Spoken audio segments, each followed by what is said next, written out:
Antes de comenzar no olvides suscribirte, darle like y comentar. Puedes seguirme en mis redes sociales para apoyarme y proponerme nuevas historias. El Silmarillion. De J. R. Tolkien. Parte 7. Akalavet. La caída de Númenor. Dicen los Eldar que los hombres vinieron al mundo en el tiempo de la sombra de Morgoth, y que no tardaron en caer bajo su dominio, porque él les envió emisarios, y ellos escucharon las malvadas y astutas palabras de Morgoth, y veneraron la oscuridad, aunque la temían, y erraron siempre hacia el oeste, porque habían oído el rumor de que en el oeste había una luz que la sombra no podía oscurecer.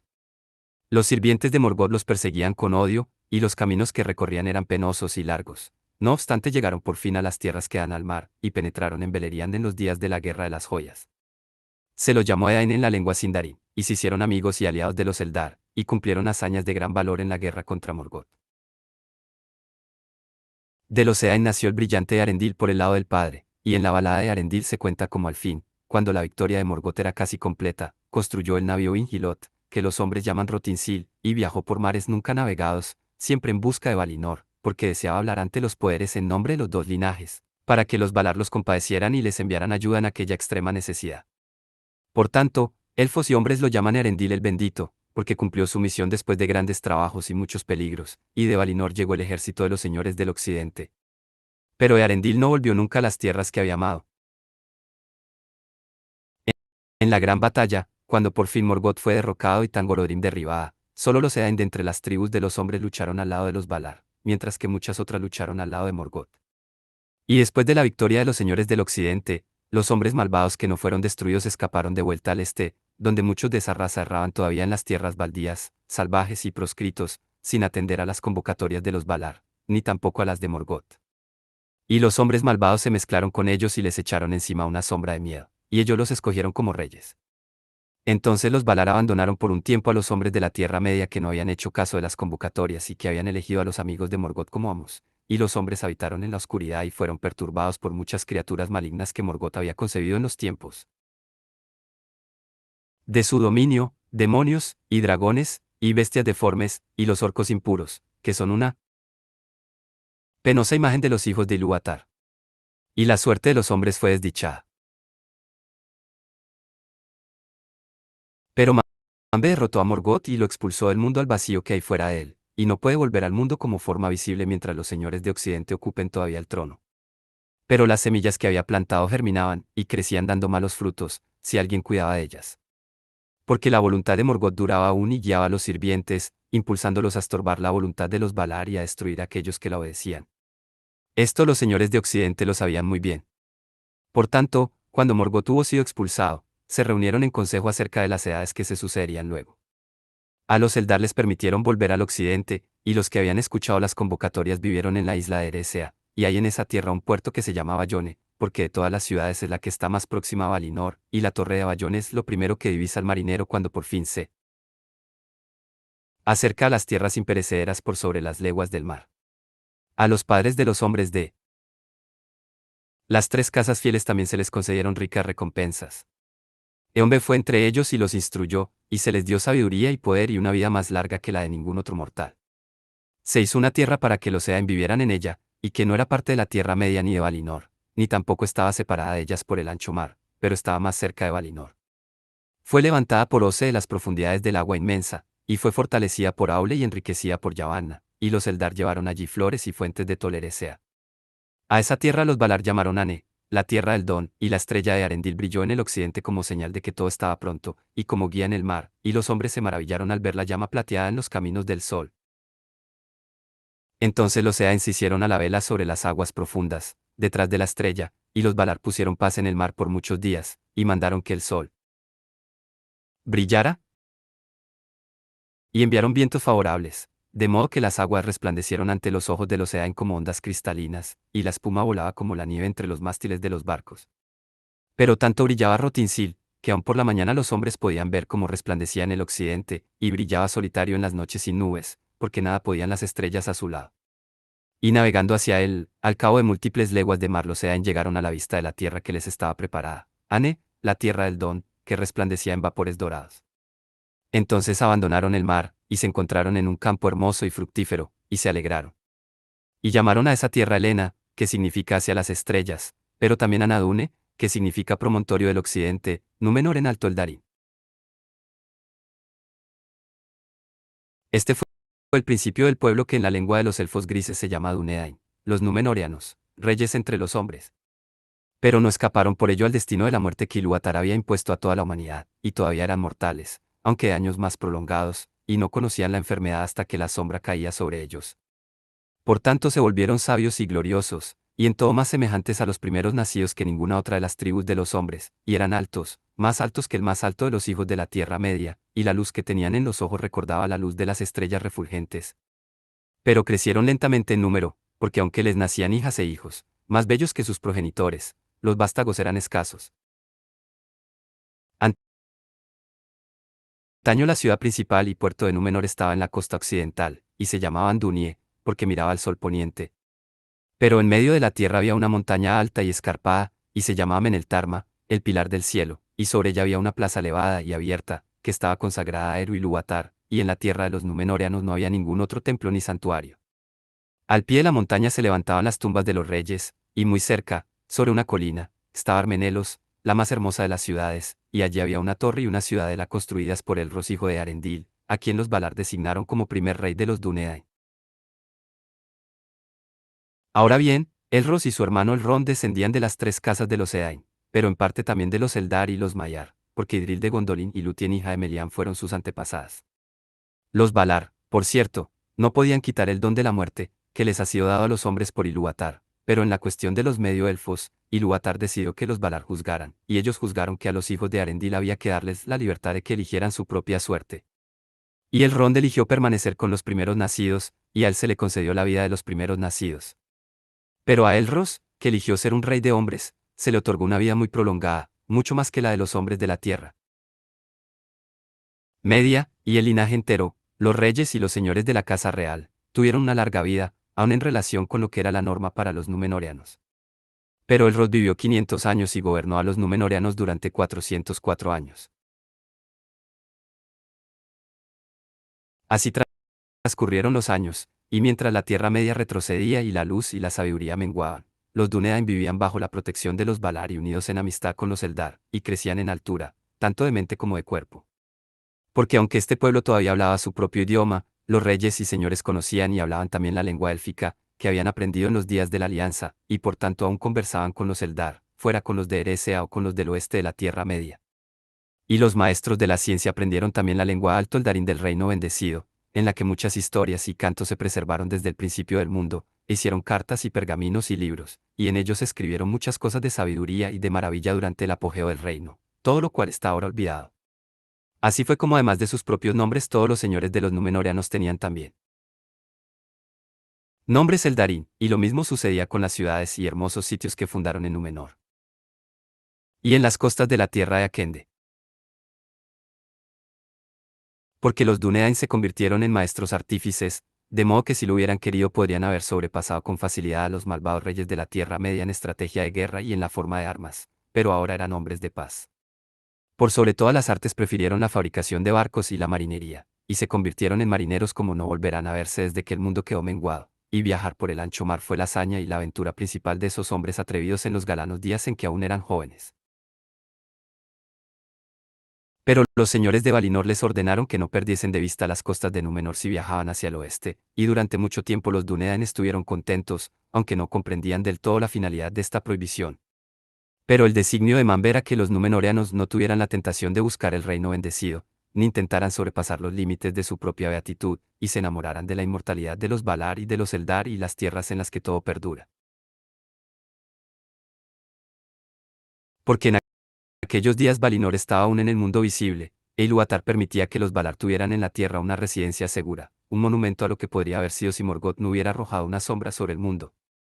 Esto lo sabían perfectamente los Númenóreanos, y en ocasiones, cuando el aire estaba claro y el sol en el este, miraban y avistaban allá lejos al oeste el blanco resplandor de una ciudad en una costa distante, y un gran puerto y una torre. Porque en aquellos días los Númenóreanos tenían la vista aguda, aún así solo los de ojos más penetrantes podían contemplar esta visión, desde el Meneltarma, o desde algún barco de alta arboladura que hubiera ido tan lejos hacia el oeste como les estaba permitido. Porque no se atrevían a desobedecer la prohibición de los señores del occidente. Pero los más sabios de ellos sabían que esa tierra distante no era en verdad el reino bendecido de Valinor, sino Ayone, el puerto de los Eldar en Eresea, el extremo oriental de las tierras imperecederas. Y desde allí venían a veces los primeros nacidos a Númenor en barcas sin remos, tan blancas como aves que volarán desde el sol poniente. Y llevaban a Númenor muchos regalos, aves canoras, y flores fragantes, y hierbas de gran virtud. Y transportaron un vástago de Celebor, el árbol blanco que crecía en medio de Eresea, y era a su vez vástago de Galatilion, el árbol de Tuna, la imagen de Telperium que Yavanna dio a los Eldar en el reino bendecido.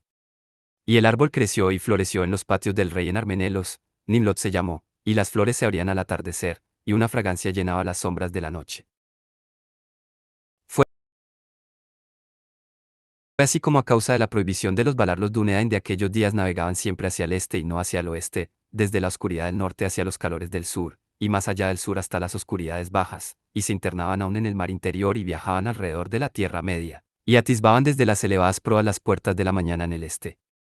Y los Dúnedain llegaban a veces a las costas de las grandes tierras, y se compadecían del mundo abandonado de la Tierra Media, y los señores de Númenor pusieron pie otra vez en las costas occidentales en los años oscuros de los hombres, y sin embargo ninguno se atrevía a resistirse. Porque la mayor parte de los hombres de esa época se habían vuelto débiles y temerosos. Y estando entre ellos, los Númenóreanos les enseñaron muchas cosas. Grano y vino les llevaron, e instruyeron a los hombres en la siembra y molienda de la semilla, en el corte de la leña y la talla de la piedra, y en el ordenamiento de la vida tal como tenía que ser en tierras de muerte rápida y dicha escasa. Entonces los hombres de la Tierra Media encontraron consuelo, y aquí y allí, en las costas occidentales, los bosques deshabitados retrocedieron, y los hombres se sacudieron el yugo de los vástagos de Morgoth y olvidaron el terror a las tinieblas. Y reverenciaron la memoria de los altos reyes del mar y, cuando hubieron partido, los llamaron dioses con la esperanza de que regresaran, porque por aquel tiempo los Númenóreanos nunca se demoraban mucho en la Tierra Media, ni edificaban allí habitación propia. Por fuerza tenían que navegar hacia el este, pero sus corazones se volvían siempre hacia el oeste. Ahora bien, este anhelo crecía con los años, y los Númenóreanos empezaron a mirar con deseo la ciudad inmortal que asomaba a la distancia, y el sueño de una vida perdurable, para escapar de la muerte y del fin de las delicias, se fortaleció en ellos, y a medida que crecían en poder y en gloria, estaban más intranquilos. Porque aunque los Valar habían recompensado a los Dúnedain con una larga vida, no podían quitarles la fatiga del mundo que sobreviene al fin, y morían, aun los reyes de la simiente de Arendil, y tenían una vida breve ante los ojos de los Eldar. Así fue como una sombra cayó sobre ellos, tal vez en ella orara la voluntad de Morgoth que todavía se movía en el mundo. Y los Númenóreanos empezaron a murmurar, en secreto al principio, y luego con palabras manifiestas, en contra del destino de los hombres, y sobre todo contra la prohibición que les impedía navegar hacia el occidente. Y decían entre sí, porque los señores del occidente disfrutan de una paz imperecedera, mientras que nosotros tenemos que morir e ir a no sabemos dónde, abandonando nuestros hogares y todo cuanto hemos hecho. Y los Eldar no mueren, aun los que se rebelaron contra los señores. Y puesto que hemos dominado todos los mares, y no hay aguas demasiado salvajes o extensas para nuestras naves, porque no podemos ir a Bayona y saludar allí a nuestros amigos. Y había otros que decían, porque no podemos ir a Aman y gustar allí siquiera un día la beatitud de los poderes. ¿Acaso no somos importantes entre los pueblos de Arda? Los Eldar transmitieron estas palabras a los Valar, y Manbe se entristeció, pues veía que una nube se cernía ahora sobre el mediodía de Númenor. Y envió mensajeros a los Dúnedain, que hablaron severamente con el rey, y a todos cuantos estaban dispuestos a escucharlos, acerca del destino y los modos del mundo. El destino del mundo, dijeron, solo uno puede cambiarlo, el que lo hizo. Y si navegarais de tal manera que burlando todos los engaños y las trampas llegaseis en verdad a Aman, el reino bendecido, de escaso provecho os sería. Porque no es la tierra de Manbe lo que hace inmortal a la gente sino que la inmortalidad que allí habita santificado la tierra, y allí os marchitaríais y os fatigaríais más pronto, como las polillas en una luz demasiado fuerte y constante. Pero el rey le preguntó, ¿y no vive acaso de Arendil, mi antepasado? ¿O no está en la tierra de Aman? A lo cual ellos respondieron, sabéis que tiene un destino aparte, y fue adjudicado a los primeros nacidos, que no mueren, pero también se ha ordenado que nunca pueda volver a las tierras mortales. Mientras que vos y vuestro pueblo no sois de los primeros nacidos, sino hombres mortales, como si soy Ilúvatar. Parece sin embargo que deseáis los bienes de ambos linajes. Navegar a Valinor cuando se os antoje y volver a vuestras casas cuando os plazca. Eso no puede ser. Ni pueden los Valar quitar los dones de Ilúvatar. Los Eldar, decís, no son castigados, y ni siquiera los que se rebelaron mueren. Pero eso no es para ellos recompensa ni castigo, sino el cumplimiento de lo que son. No pueden escapar, y están sujetos a este mundo para no abandonarlo jamás mientras dure, pues tienen su propia vida. Y vosotros sois castigados por la rebelión de los hombres, decís, en la que poco participasteis. Pero en un principio no se pensó que eso fuera un castigo. De modo que vosotros escapáis y abandonáis el mundo y no estáis sujetos a él, con esperanza o con fatiga. ¿Quién por lo tanto tiene que envidiar a quién? Y los Númenóreanos respondieron, porque no hemos de envidiar a los Valar o aun al último de los inmortales. Pues a nosotros se nos exige una confianza ciega y una esperanza sin garantía, y no sabemos lo que nos aguarda en el próximo instante. Pero también nosotros amamos la tierra y no quisiéramos perderla. Entonces los mensajeros dijeron, en verdad los Valar no conocen que ha decidido Ilúvatar sobre vosotros, y él no ha revelado todas las cosas que están por venir.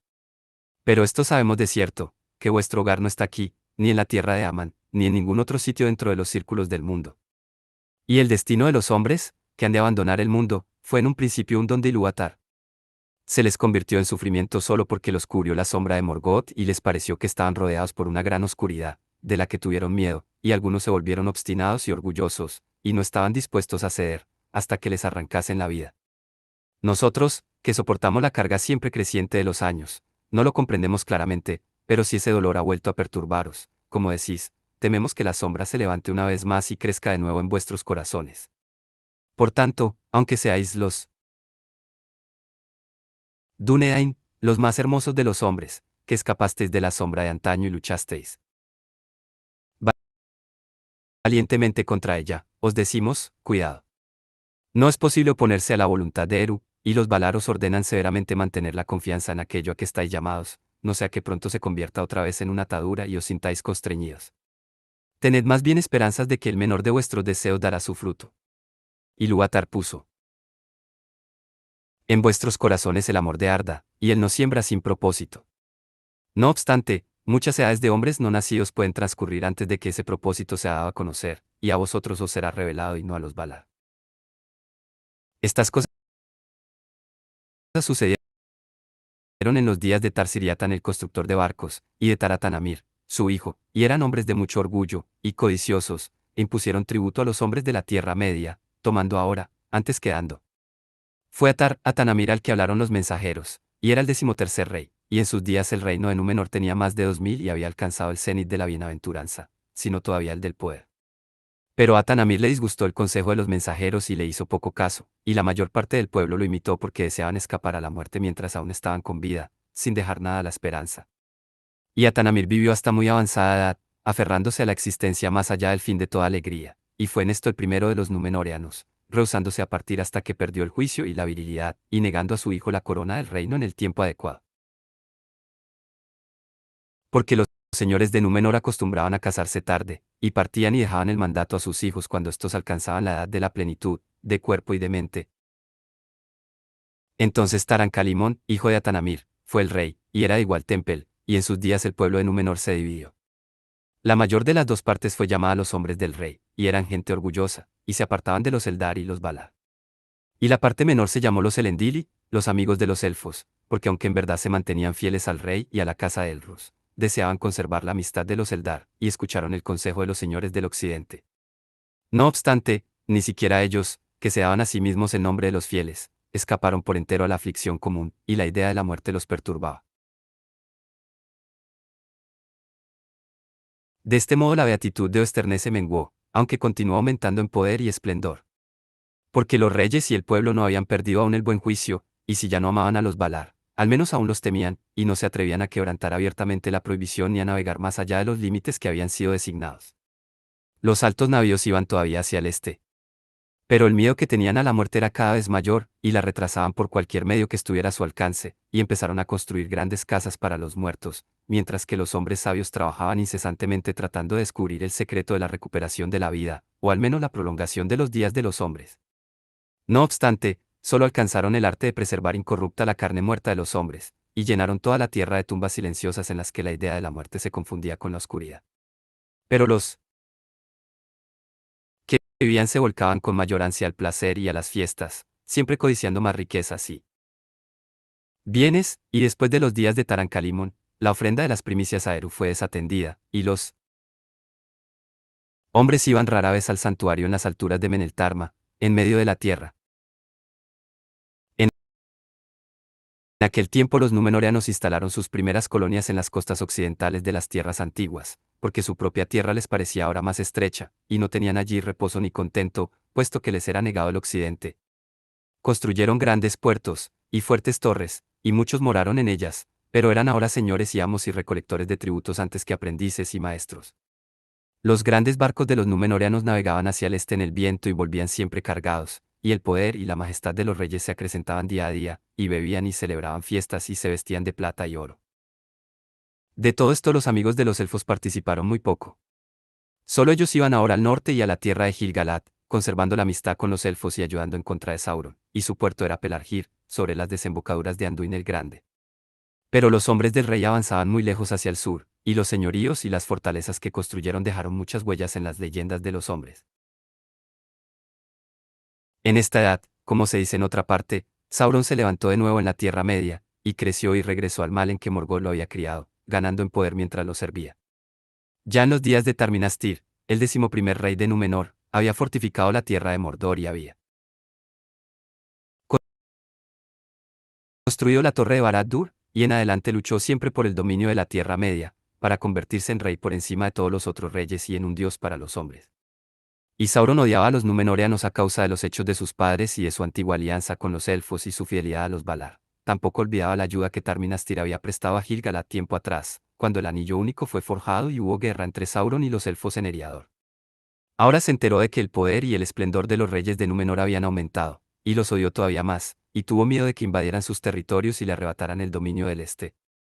Pero por largo tiempo no se atrevió a desafiar a los señores del mar, y se retiró de las costas. Sin embargo, Sauron fue siempre engañoso, y se dice que entre los que sedujo con los 9 anillos, 3 eran grandes señores de raza númenóreana. Y cuando se levantaron los Ulairi, que eran los espectros del anillo, sus sirvientes, y cuando consiguió acrecentar en exceso la fuerza del terror y el dominio que tenía sobre los hombres, emprendió el asalto de las fortalezas de los númenóreanos en las costas del mar. En aquellos días la sombra se hizo más densa sobre Númenor, y las vidas de los reyes de la casa de Elros empezaron a menguar, pero tanto más se les endureció el corazón en contra de los Valar. Y el 19º rey recibió el cetro de sus padres. Y ascendió al trono con el nombre de Adunacor, señor del occidente, y abandonó las lenguas élficas y prohibió que se emplearan delante de él. No obstante, en el pergamino de los reyes el nombre Erunumen se escribió en alto élfico, por causa de una antigua costumbre que los reyes nunca quebrantaban del todo, temiendo que ocurriera algún daño. Ahora bien, este título les pareció a los fieles demasiado orgulloso, pues era el título de los Valar, y sus corazones fueron duramente puestos a prueba entre la lealtad a la casa de Elros y la reverencia debida a los poderes. Pero pasaría algo peor aún. Porque Argimilsor, el 22º rey, fue el más grande enemigo de los fieles. En sus días el árbol blanco fue desatendido y empezó a declinar, y Argimilsor prohibió por completo el empleo de las lenguas élficas, y castigaba a quienes daban la bienvenida a los barcos de Eresea, que aún llegaban en secreto a las costas occidentales. Ahora bien, los Elendili vivían principalmente en las regiones occidentales de Númenor, pero Argimilsor ordenó a todos los que pudo descubrir de esa partida que abandonaran el oeste y fueran al este de la tierra, y allí eran vigilados. Y de este modo la principal morada de los fieles en días posteriores estaba cerca de Romena. Desde allí muchos navegantes a la Tierra Media en busca de las costas septentrionales donde aún podían hablar con los Eldar en el reino de Gil-galad. Esto fue sabido por los reyes, pero no lo estorbaron, en tanto los Elendili partieran de aquellas tierras y no regresaran, porque no deseaban tener amistad con los Eldar de Eresea, a quienes llamaban los espías de los Valar, esperando así poder ocultar a los señores del occidente todas sus empresas y designios. Pero Manbe se enteraba siempre de lo que hacían, y los Valar estaban enojados con los reyes de Númenor, y ya no les dieron consejo ni protección, y los barcos de Eresea no volvieron. nunca del poniente, y los puertos de Andunie quedaron abandonados. Los de más alto honor después de la casa de los reyes eran los señores de Andunie, porque pertenecían a la estirpe de Elrus, y descendían de Sumarien, hija de Tarelendil el cuarto rey de Númenor. Y estos señores eran leales a los reyes, y los reverenciaban, y el señor de Andunie se contaba siempre entre los principales consejeros del cetro. No obstante, también desde un principio tuvieron un amor especial por los Eldar y reverencia por los Valar, y cuando la sombra creció, ayudaron a los fieles como les fue posible. Pero por mucho tiempo no se manifestaron abiertamente, sino que antes intentaron rectificar el corazón de los señores del cetro con más atinados consejos. Había una señora, Insilbet, de renombrada belleza, hija de Lindorie, hermana de Arendur, el señor de Anduni en los días de Arsakaltor, padre de Argimilsor. Gimilsor la tomó por esposa, aunque esto fue poco del agrado de ella, porque en verdad era uno de los fieles, como su madre le había enseñado, pero los reyes y sus hijos se habían vuelto orgullosos y nadie podía oponerse a lo que ellos deseaban. No. Había amor entre Argimilsor y su reina, o entre sus hijos. Insiladun, el mayor, era como su madre en mente y cuerpo, pero Gimilcat, el menor, imitó a su padre, aunque era aún más obstinado y orgulloso. Al Argimilsor le hubiera cedido el cetro y no al hijo mayor, si las leyes se lo hubieran permitido. Pero cuando Insilaun accedió al cetro, se dio un título en lengua élfica como antaño, y se llamó Tarpalantir, pues veía lejos, tanto con los ojos como con la mente, y aun aquellos que lo odiaban temían sus palabras como las de quien conoce la verdad. Dio paz por un tiempo a los fieles, y ascendió una vez más en días señalados al santuario de Eru en el Meneltarma, que Argimilsor había abandonado. Al árbol blanco cuidó otra vez con reverencia, y profetizó diciendo que cuando el árbol pereciese, también concluiría la estirpe de los reyes. Pero este arrepentimiento llegó demasiado tarde para que los Valar perdonaran la insolencia de los padres de Insiladun, de la que no se arrepentía la mayor parte del pueblo. Y Jimilca era fuerte y malévolo, y tomó el liderazgo de los que habían sido llamados los hombres del rey, y a veces se atrevió a oponerse a la voluntad de su hermano abiertamente y aún más todavía en secreto. La pena oscureció pues los días de Tarpalantir, y solía pasar gran parte del tiempo en el oeste, y allí a menudo subía a la antigua Torre del Rey Minastir sobre las colinas de Oromet, cerca de Andunie, desde donde miraba hacia el oeste con nostalgia, quizás esperando ver alguna vela sobre el mar. Pero ningún barco vino ya nunca desde el occidente a Númenor, y las nubes velaban a Bellone. Ahora bien, Himilcad murió 2 años antes de cumplir los 200, muerte temprana para alguien del linaje de Elros, aún en su decadencia, pero esto no trajo paz al rey. Porque Parasón hijo de Himilcad era ahora un hombre aún más inquieto y más codicioso de riquezas y poder que su propio padre. Había estado fuera a menudo, como jefe de las guerras que los númenóreanos libraban en las costas de la Tierra Media con la intención de extender su dominio sobre los hombres, y de ese modo había ganado gran renombre como capitán, tanto en el mar como en la tierra. Fue así como cuando regresó a Númenor, y la gente se enteró de la muerte de su padre, los corazones de todos se volcaron a Tarpalantir, porque traía consigo grandes riquezas, y era por ese entonces pródigo en dádivas. Y sucedió que los pesares fatigaron a Tarpalantir, que al fin murió. No tenía hijos, sino solo una hija, a la que había llamado Miriel en lengua élfica, y por derecho propio y por las leyes de los númenóreanos a ella le correspondió el cetro. Pero Parasón la tomó por esposa contra la voluntad de ella, e hizo mal en esto, e hizo mal también porque las leyes de Númenor no permitían el matrimonio, ni siquiera en la casa real, entre parientes más cercanos que primos en segundo grado. Y cuando se celebró la boda, él puso la mano en el cetro y adoptó el título de Arparasón, Calión en lengua élfica, y el nombre de la reina lo cambió por el de Arsimrapel. De todos cuantos tuvieron el cetro de los reyes del mar desde la fundación de Númenor, el más poderoso y el más orgulloso fue Arparasón el Dorado, y 23 reyes y reinas habían regido a los númenóreanos en tiempos anteriores, y dormían ahora en sus tumbas profundas bajo el monte de Meneltarma, tendidos en lechos de oro. Y sentado en el trono tallado de la ciudad de Armenelos, en el apogeo de su poder, Arparasón se hacía sombrías reflexiones pensando en la guerra. Porque se había enterado en la Tierra Media de la fuerza del reino de Sauron y de cómo odiaba a Esternece. Y acudieron al capitanes del mar y de la tierra que regresaban del este y le informaron que Sauron había puesto en marcha un ejército y que ya acosaba las ciudades de las costas, y había adoptado ahora el título de rey de los hombres, y se disponía a arrojar a los númenóreanos al mar, y aun destruir Númenor, si le era posible. Grande fue la ira de Arparasón al oír estas nuevas, y mientras meditaba largamente en secreto, se le encendió en el corazón un deseo ilimitado de poder y de que no hubiera otra voluntad que la suya.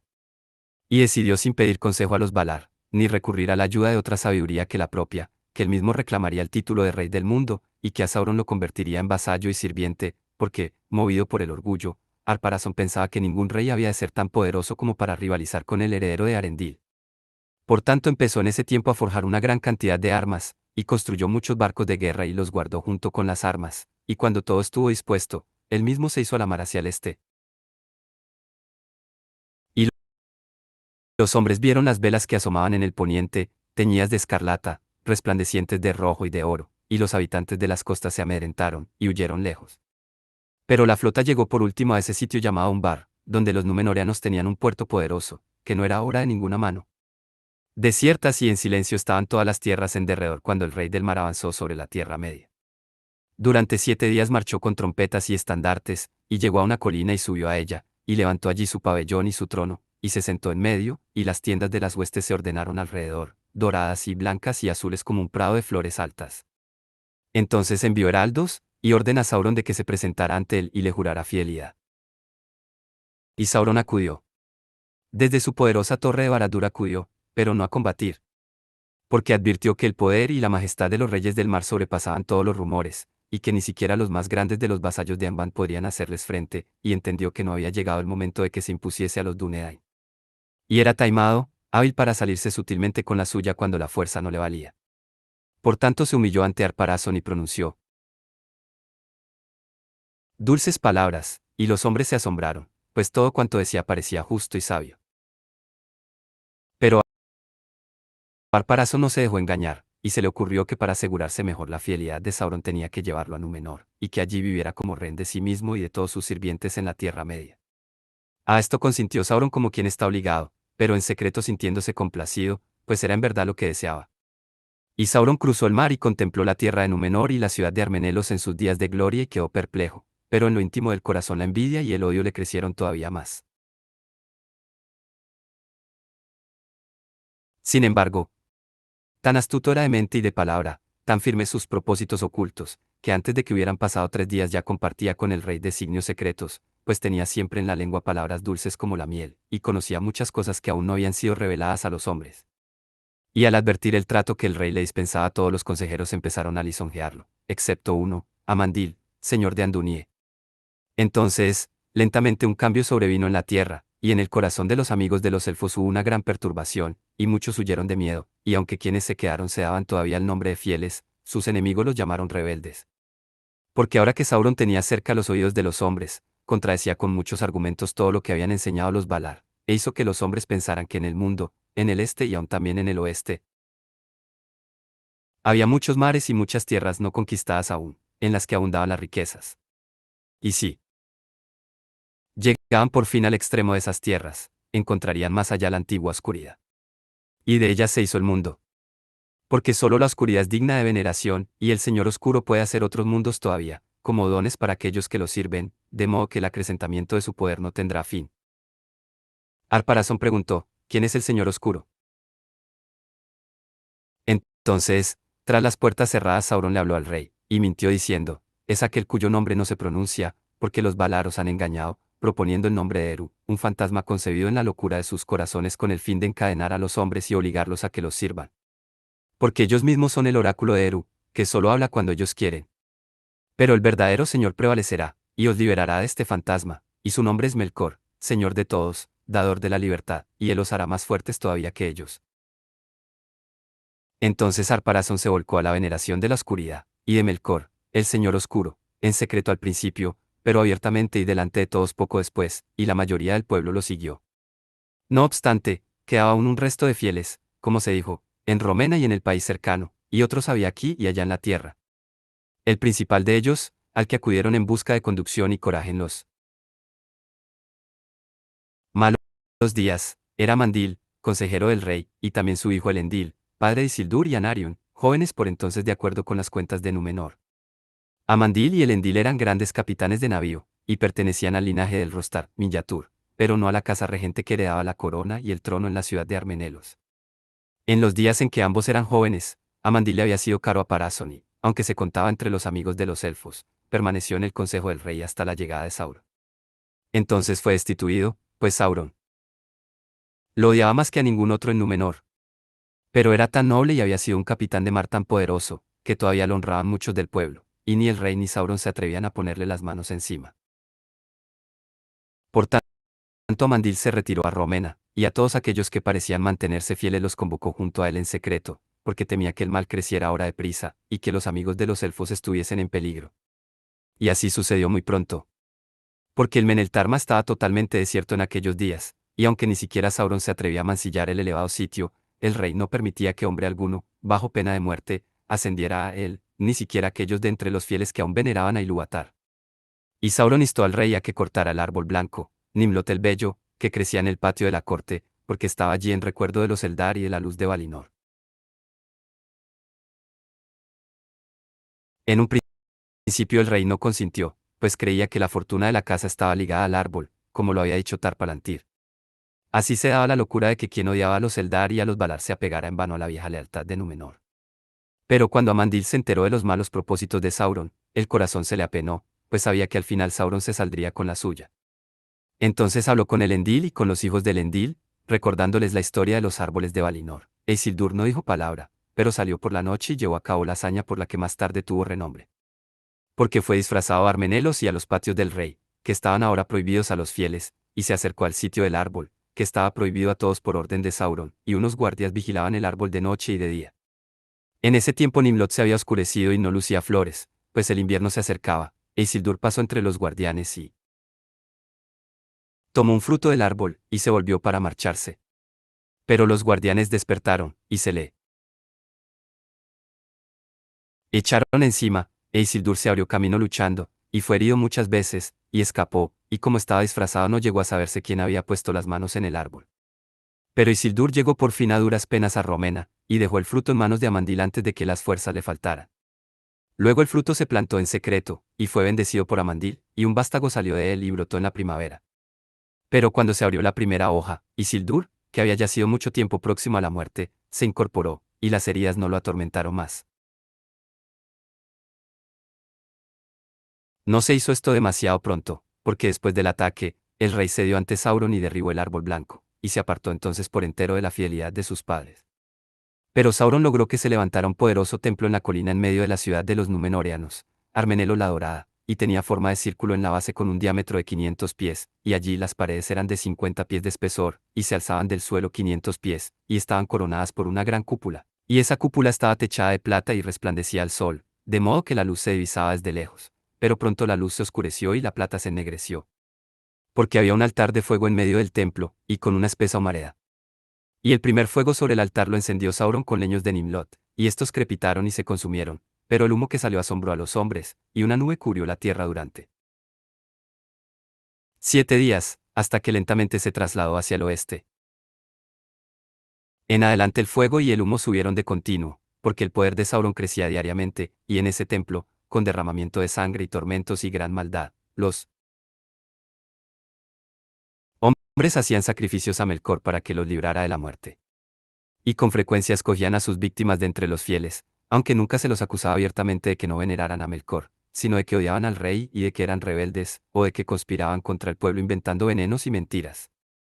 Estos cargos eran casi siempre falsos, no obstante fueron días amargos aquellos, y el odio engendraba más odio.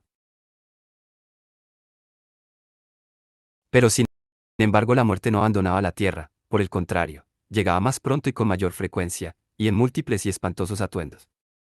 Porque antes los hombres envejecían lentamente, y por último se acostaban como para dormir, cansados del trajín de los días, pero ahora en cambio eran asaltados por la enfermedad y la locura, y no obstante tenían miedo de morir y de salir a la oscuridad, el reino del Señor que habían adoptado, y en su agonía se maldecían a sí mismos. Y entonces los hombres se alzaban en armas, y se daban muerte unos a otros por una nadería, porque se habían vuelto más rápidos para la cólera, y Sauron y los que la había sometido iban por la tierra oponiendo a los hombres entre ellos, de modo que el pueblo empezó a murmurar contra el rey y los señores, o contra cualquiera que tuviera algo que ellos no tuvieran, y la venganza de los poderosos era cruel. No obstante, les pareció a los númenóreanos durante mucho tiempo que prosperaban, y si no tenían más felicidad eran al menos más fuertes, y los ricos todavía más ricos. Porque con la ayuda y el consejo de Sauron, multiplicaron sus posesiones e inventaron máquinas y construyeron barcos cada vez más grandes. Y navegaban ahora con fuerzas y pertrechos de guerra a la Tierra Media, y ya no iban llevando regalos sino como feroces guerreros. Y perseguían a los hombres de la Tierra Media y les arrebataban los bienes y los esclavizaban, y a muchos los mataban cruelmente en sus altares.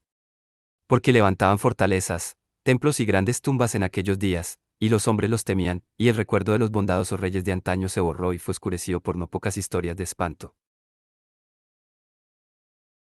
De este modo Arparásón, rey de la Tierra de la Estrella, se convirtió en el tirano más poderoso del mundo, desde el reinado de Morgoth, aunque Sauron era en verdad quien gobernaba todas las cosas escondido detrás del trono.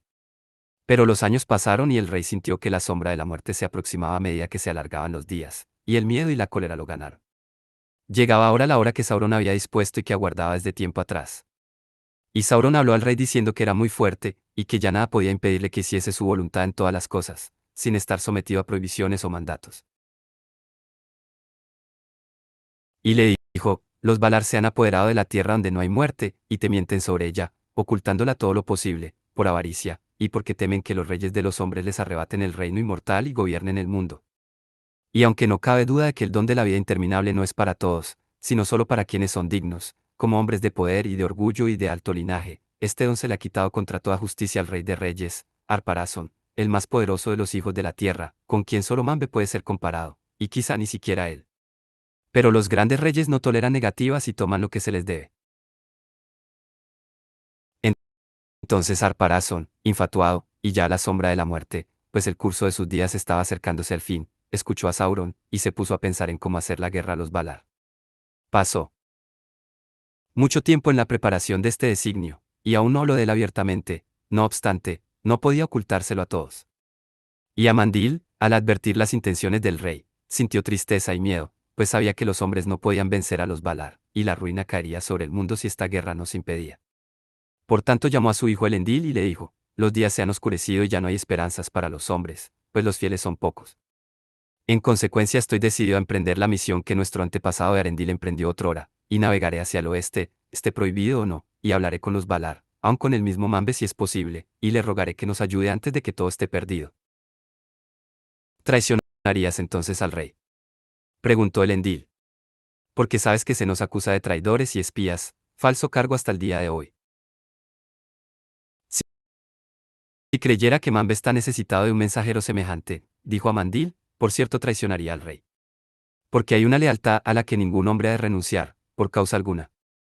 Pero clemencia para los hombres y que se los libere de los engaños de Sauron es lo que pediré, pues al menos algunos se han mantenido fieles. En cuanto a la prohibición, yo mismo pediré mi castigo, no sea que la culpa recaiga en todo mi pueblo. Pero, ¿qué crees, padre mío, que les ocurrirá a los de tu casa cuando se sepa lo que has hecho? No ha de saberse, dijo Amandil. Prepararé mi partida en secreto, y me haré a la mar hacia el este, a donde los barcos parten todos los días desde nuestros puertos, y ya allí, cuando el viento y la suerte lo permitan, volveré por el norte o por el sur hacia el oeste, y buscaré lo que pueda encontrar. Pero a ti y a los tuyos, hijo mío, os aconsejo que preparéis otros barcos, y pongáis a bordo todas aquellas cosas de las que vuestros corazones no puedan apartarse, y cuando los barcos estén prontos, os reuniréis en el puerto de Romena y diréis a los hombres, en el momento oportuno, que os proponéis seguirme hacia el este. Amandil ya no es tan caro nuestro pariente en el trono como para lamentarse si intentamos partir, por una temporada o para siempre. Pero que no advierta que intentas llevar contigo un número crecido de hombres, o empezará a preocuparse a causa de la guerra que está planeando, para la que necesitará todas las fuerzas de que pueda disponer.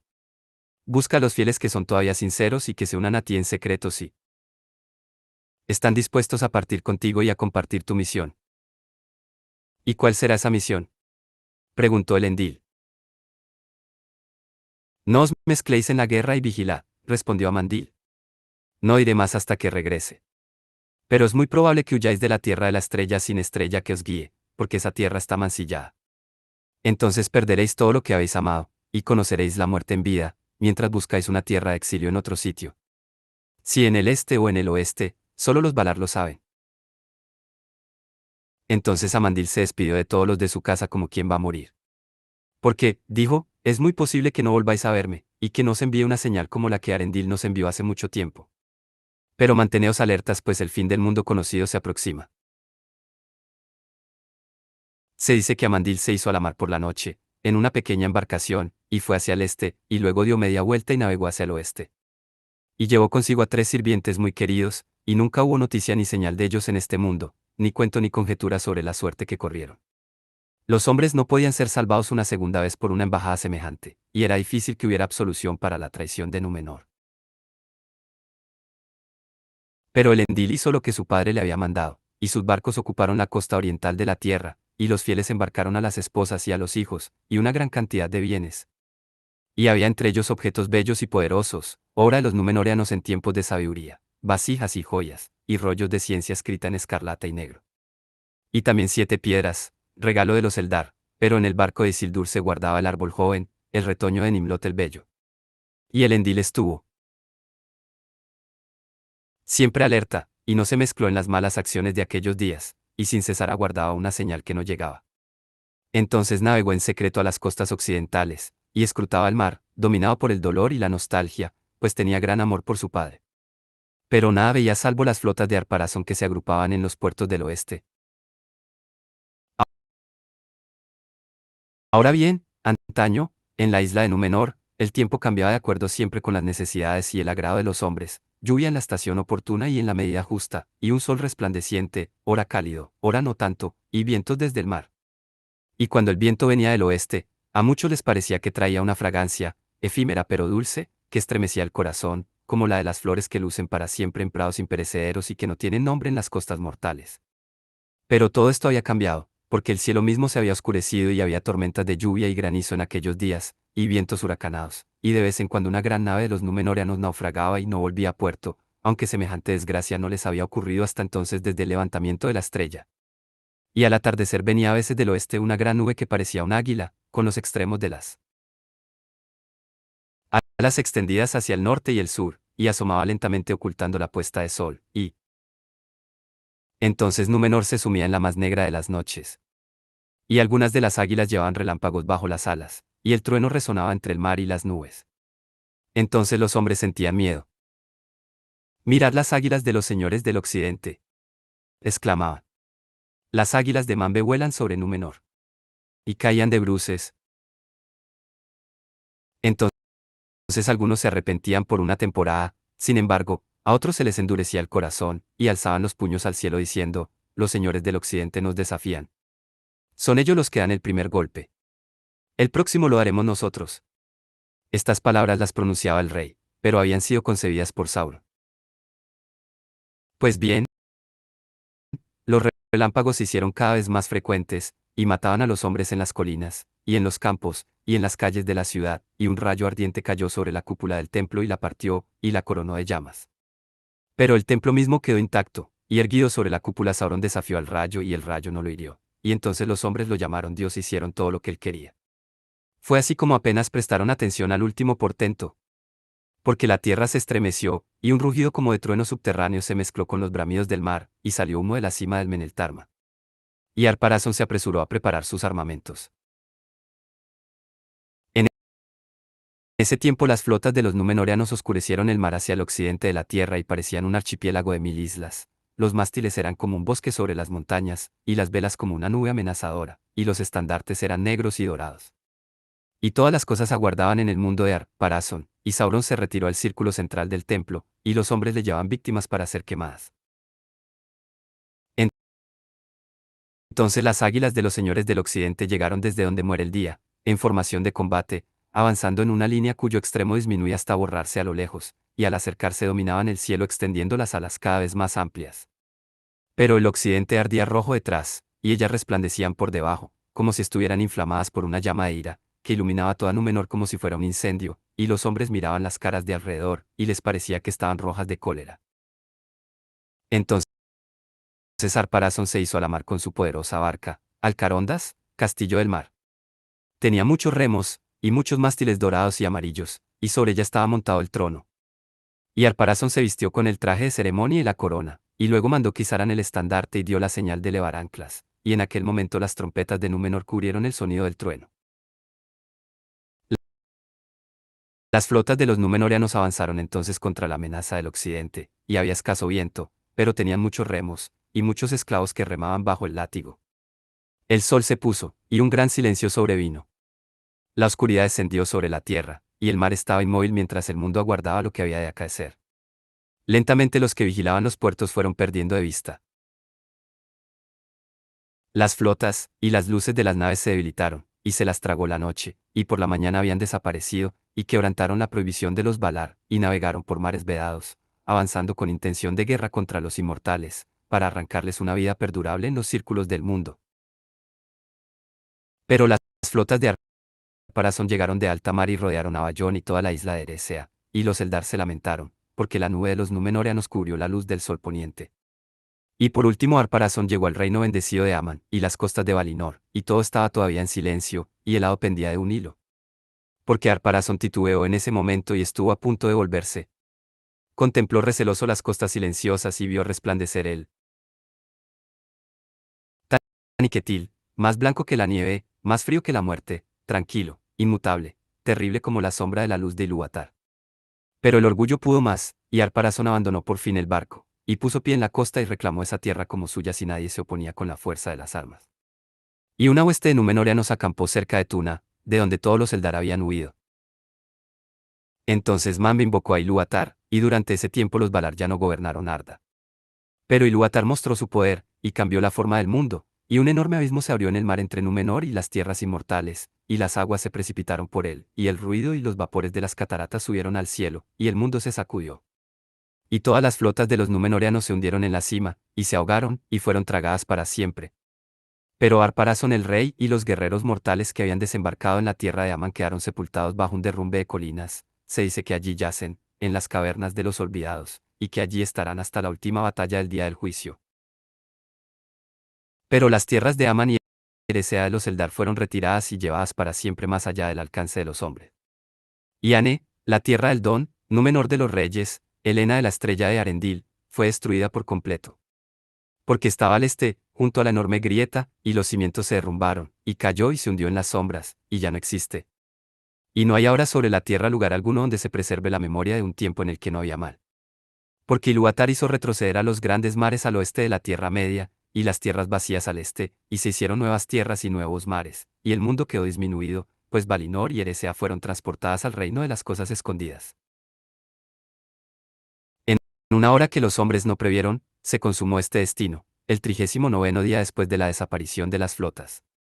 Entonces, un fuego súbito irrumpió desde el Meneltarma, y sopló un viento poderoso, y hubo un tumulto en la tierra, y el cielo giró, y las colinas se deslizaron, y Númenor se hundió en el mar, junto con niños y mujeres y orgullosas señoras, y los jardines y recintos y torres, y las tumbas y los tesoros, y las joyas y telas y cosas pintadas y talladas, y la risa y la alegría y la música, y la sabiduría y la ciencia de Númenor se desvanecieron para siempre. Y por último la ola creciente, verde y fría y coronada de espuma, arrastrándose por la tierra, arrebató a la reina Tarmiriel, más hermosa que las perlas, la plata o el marfil. Demasiado tarde trató de subir por los senderos empinados del Meneltarma hasta el sitio sagrado, pues las aguas la alcanzaron, y el grito de ella se perdió en los bramidos del viento. Pero sea o no verdad que Amandil llegara a Valinor, y que Mambe escuchara su ruego, la ruina de aquel día no alcanzó por gracia de los Valar a Elendil y a sus hijos. Porque Elendil se había quedado en Romena sin responder a la convocatoria del rey que partía para la guerra, y esquivando a los soldados de Sauron cuando quisieron prenderlo y arrastrarlo a los fuegos del templo, subió a bordo del barco y se apartó de la costa esperando a que el tiempo decidiese. Allí la tierra lo protegió de la gran corriente del mar que se precipitaba arrastrando a todos al abismo, y luego de la primera furia de la tormenta. Mas cuando la ola devoradora avanzó rodando sobre la tierra y Númenor se derrumbó, la aniquilación hubiera sido una pena menor para Elendil, pues el arrebato de la muerte no le parecía más amargo que la pérdida y la agonía de aquel día, pero el viento huracanado lo alcanzó, más fuerte que ningún otro conocido por los hombres, y avanzó bramando desde el oeste, y empujó muy lejos a los barcos, y desgarró velas y quebró mástiles, arrastrando a los hombres como briznas de hierba en el agua. Eran 9 los barcos, 4 para Elendil, y 3 para Isildur, y 2 para Narion, y huyeron de la negra tempestad, desde el crepúsculo de la condenación a la oscuridad del mundo. Y las aguas profundas se levantaban debajo en una furia gigantesca, y olas como montañas avanzaron coronadas de nieve desgarrada, y cargaron a los hombres entre jirones de nubes, y al cabo de muchos días los arrojaron a las costas de la Tierra Media. Y en aquel tiempo todas las costas y las regiones marinas del mundo occidental cambiaron y se arruinaron, porque los mares invadieron las tierras, y las costas se derrumbaron, y las antiguas islas fueron anegadas, y otras islas se alzaron en el mar, y las montañas cayeron y los ríos se desviaron en extraños cursos. Más tarde Elendil y sus hijos fundaron reinos en la Tierra Media, y aunque en ciencia y habilidad no eran sino un eco de lo que habían sido antes de que Sauron llegara a Númenor, no obstante les parecieron muy grandes a los hombres salvajes de mundo. Y mucho se dicen otras historias de los hechos de los herederos de Elendil en la edad que vino después, y de la lucha que libraron con Sauron, que aún no estaba terminada. Porque el mismo Sauron sintió gran temor ante la ira de los Valar, y el hado que Ero había impuesto a la tierra y la mar. No había imaginado nada semejante, pues solo había esperado la muerte de los Númenóreanos y la derrota del orgulloso rey. Y Sauron, sentado en la silla negra en medio del templo, había reído cuando oyó las trompetas de Arparazón que llamaban al combate, y otra vez había reído cuando oyó el trueno de la tormenta, y una tercera vez, mientras reía pensando en lo que haría en el mundo, ahora que se había desembarazado del Oceán para siempre, fue sorprendido bruscamente, y el asiento y el templo cayeron al abismo. Pero Sauron no era de carne mortal, y aunque había sido despojado de la forma en que hiciera tanto daño, de modo que ya nunca podría lucir una hermosa figura ante los ojos de los hombres, su espíritu se alzó desde las profundidades, y pasó como una sombra y un viento negro sobre el mar, y llegó de vuelta a la Tierra Media y a Mordor, que era su morada. Se instaló de nuevo en Barad-dûr, se puso el gran anillo, y vivió allí, oscuro y silencioso, hasta que se dio a sí mismo una nueva forma, una imagen visible de malicia y odio, y el ojo de Sauron el terrible pocos podían soportarlo. Pero estas cosas no pertenecen a la historia de la negación de Númenor, de la cual todo se ha dicho ahora. Y aun el nombre de esa tierra pereció, y desde entonces los hombres ya no hablaron de Helena, ni de Ane, el don que había sido arrebatado, ni de Númenor en los confines del mundo, pero los exiliados en las costas del mar, si miraban hacia el anhelado occidente, hablaban de Marnúfalmar, que se hundió bajo las olas, a Cayabet, la sepultada, Atalante en lengua eldarín. Entre los exiliados, muchos creían que la cima del Meneltarma, el pilar del cielo, no fue anegada para siempre, sino que se levantó otra vez por encima de las olas, una isla perdida en las grandes aguas, porque había sido un sitio consagrado y nadie lo había mancillado nunca, aun en días de Sauron. Y algunos hubo de la simiente de Arendil que después lo buscaron, porque se decía entre los sabios que en otro tiempo los hombres de vista penetrante alcanzaban a atisbar desde el Meneltarma las tierras inmortales. Porque aún después de la ruina el corazón de los Dúnedain se volcaba hacia el oeste, y aunque en verdad sabían que el mundo había cambiado, decían, Abayone ha desaparecido de la faz de la tierra y la tierra de Aman ha sido arrebatada, y nadie puede encontrarlas en este mundo de oscuridad. No obstante, una vez fueron, y por tanto todavía son, plenamente, y en la forma cabal del mundo tal como fue concebido por vez primera. Porque los Dúnedain sostenían que aún los hombres mortales, si se los bendecía, podrían ver otros tiempos que el de la vida de los cuerpos, y anhelaban siempre escapar de las sombras del exilio y contemplar de algún modo la luz que no muere, porque el dolor del pensamiento de la muerte los había perseguido por sobre los abismos del mar. Por ese motivo, los grandes marineros que había entre ellos exploraban todavía los mares vacíos, con la esperanza de llegar a la isla del Meneltarma y tener allí una visión de las cosas que fueron. Pero no la encontraban. Y los que viajaban hasta muy lejos, solo llegaban a tierras nuevas, y las encontraban semejantes a las tierras viejas, y también sometidas a la muerte. Y los que viajaban más lejos todavía solo trazaban un círculo alrededor de la tierra para volver fatigados por fin al lugar de partida, y decían, todos los caminos son curvos ahora. De este modo, en parte por los viajes de los barcos, en parte por la ciencia y la lectura de las estrellas, los reyes de los hombres supieron que el mundo era en verdad redondo, y sin embargo aún se permitía que los Eldar partieran y navegaran hacia el antiguo occidente y a Bayone, si así lo querían. Por tanto, los sabios de entre los hombres decían que tenía que haber un camino recto, para aquellos a quienes se les permitiese descubrirlo. Y enseñaban que aunque el nuevo mundo estuviese torcido, el viejo camino y el sendero del recuerdo del occidente todavía estaban allí, como si fueran un poderoso puente invisible que atravesara el aire del aliento y del vuelo, que eran curvos ahora, como el mundo, y cruzara Lilimen, que ninguna carne puede soportar sin asistencia, hasta llegar a Toleresea, la isla solitaria, y quizás aún más allá, hasta Valinor, donde habitan todavía los Valar y observan el desarrollo de la historia del mundo. Y cuentos y rumores. Nacieron a lo largo de las costas del mar acerca de marineros y hombres abandonados en las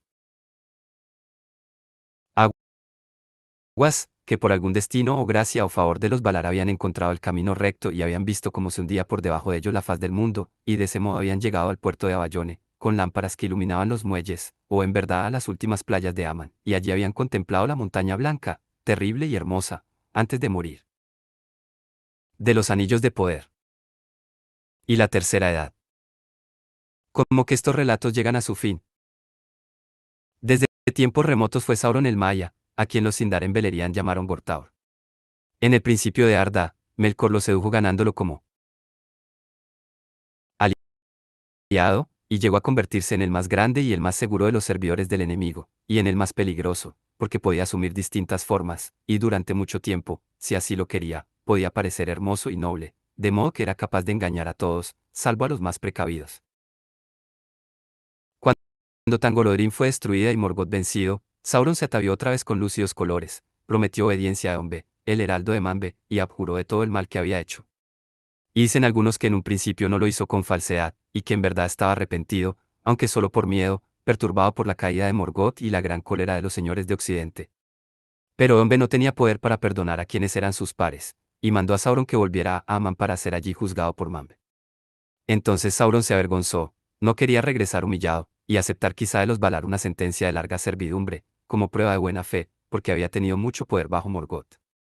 Por tanto, cuando Ombe partió, él se escondió en la Tierra Media, y recayó en el mal, porque las ligaduras con que Morgoth lo había atado eran muy fuertes. Durante la gran batalla y los tumultos de la caída de Tangolorim hubo en la tierra fuertes convulsiones, y Beleriand quedó quebrantada y yerma, y en el norte y en el oeste muchas tierras se hundieron bajo las aguas del gran mar. En el este, en Osiriand, los muros de Eredluin se quebraron, y una gran hendedura se abrió hacia el sur, y el mar penetró y formó un golfo. Sobre ese golfo se precipitaba el río Lum por un nuevo curso, y por tanto se lo llamó el Golfo de Lum. Tiempo atrás ese país había sido llamado Linden por los Noldor, y este nombre tuvo en adelante, y muchos de los Eldar vivían allí todavía, demorándose, sin deseos de abandonar Beleriand, donde durante tanto tiempo habían luchado y trabajado. Gil-galad, hijo de Fingon, era el rey, y con él estaba Elrond del Medio Elfo, hijo de Arendil el marinero y hermano de Elros, primer rey de Númenor. En las costas del Golfo de Lun los elfos construyeron puertos, y los llamaron Milón, y eran muy protegidos, y allí había muchos barcos. Desde los puertos grises los Eldar se hacían de vez en cuando a la mar, huyendo de la oscuridad de los días de la tierra, porque por gracia de los Valar, los primeros nacidos aún podían seguir el camino recto y regresar, si así lo querían, junto con los hermanos de Eresea y Valinor más allá de los mares circundantes. Otros Eldar hubo que por aquel tiempo cruzaron las montañas de Eredluin y penetraron en las tierras interiores. Muchos de ellos eran Teleri, sobrevivientes de Doriath y Osirian, y establecieron reinos entre los elfos de la floresta en bosques y montañas, lejos del mar, por el que no obstante siempre sintieron mucha nostalgia. Solo en Eregión, que los hombres llamaron Hollin, tuvieron los elfos de raza Noldorin un reino perdurable, más allá de la Serenluin. Eregión estaba cerca de las grandes mansiones de los enanos, que se llamaban Khazad-dûm, pero los elfos las llamaron Adorón, y después Moria.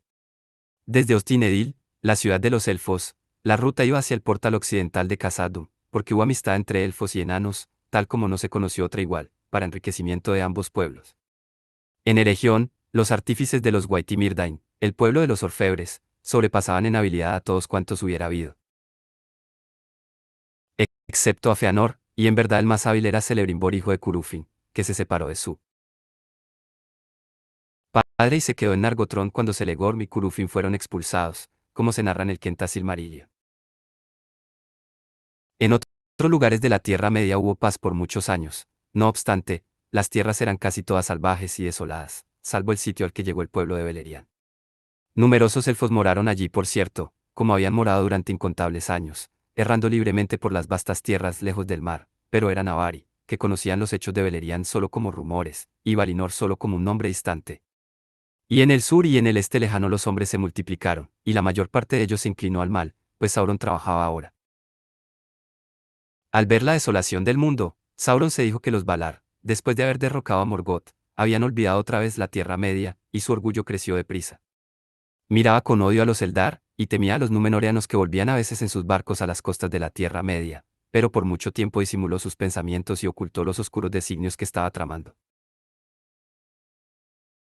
De todos los pueblos de la Tierra, el más fácil de gobernar le pareció el de los hombres, pero durante mucho tiempo trató de persuadir a los elfos para que los sirviesen, pues sabía que los primeros nacidos eran los que tenían mayor poder, y fue de un lado a otro entre ellos, y tenía el aspecto de alguien que es a la vez hermoso y sabio.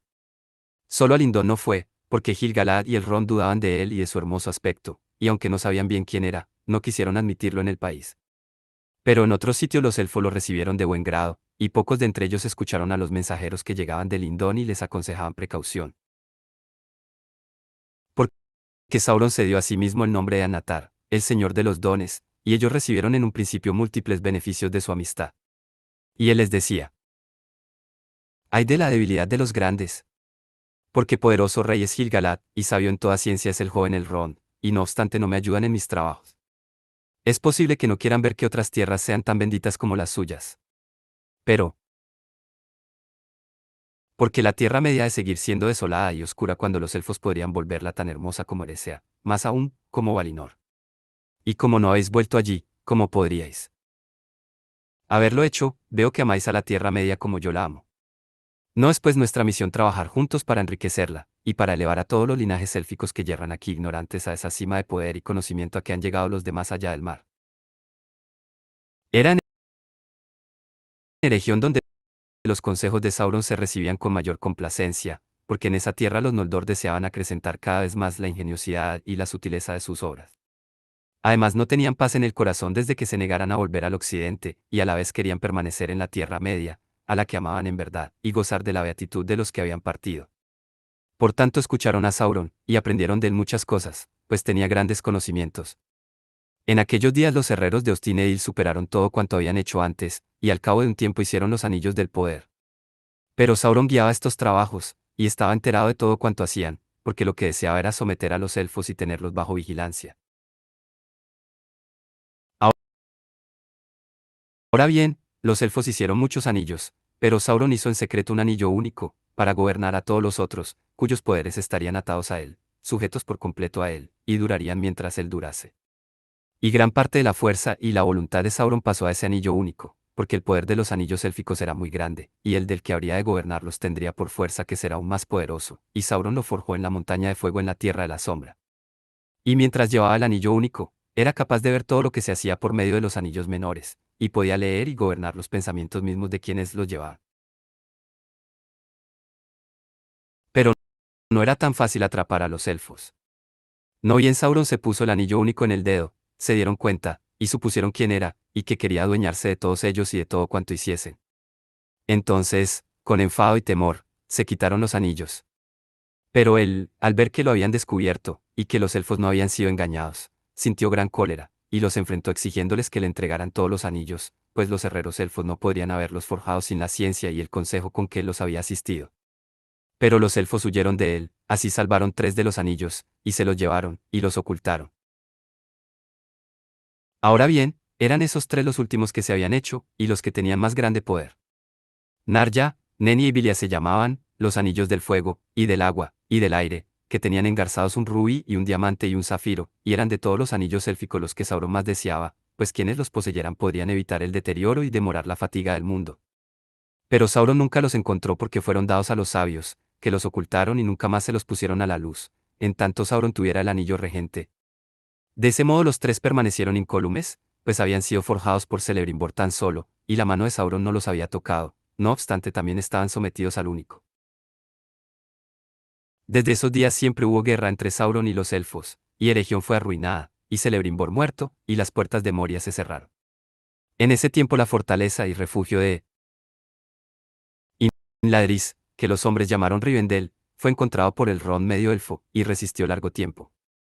Pero Sauron recogió todos los anillos del poder que quedaban, y los repartió entre los otros pueblos de la Tierra Media, con la esperanza de tener así sometidos a todos los que desearan contar con un poder secreto, fuera de los alcances de su propia especie. 7 anillos dio a los enanos, pero a los hombres les dio 9, porque los hombres en esto, como en otros asuntos demostraron ser los más dispuestos a someterse.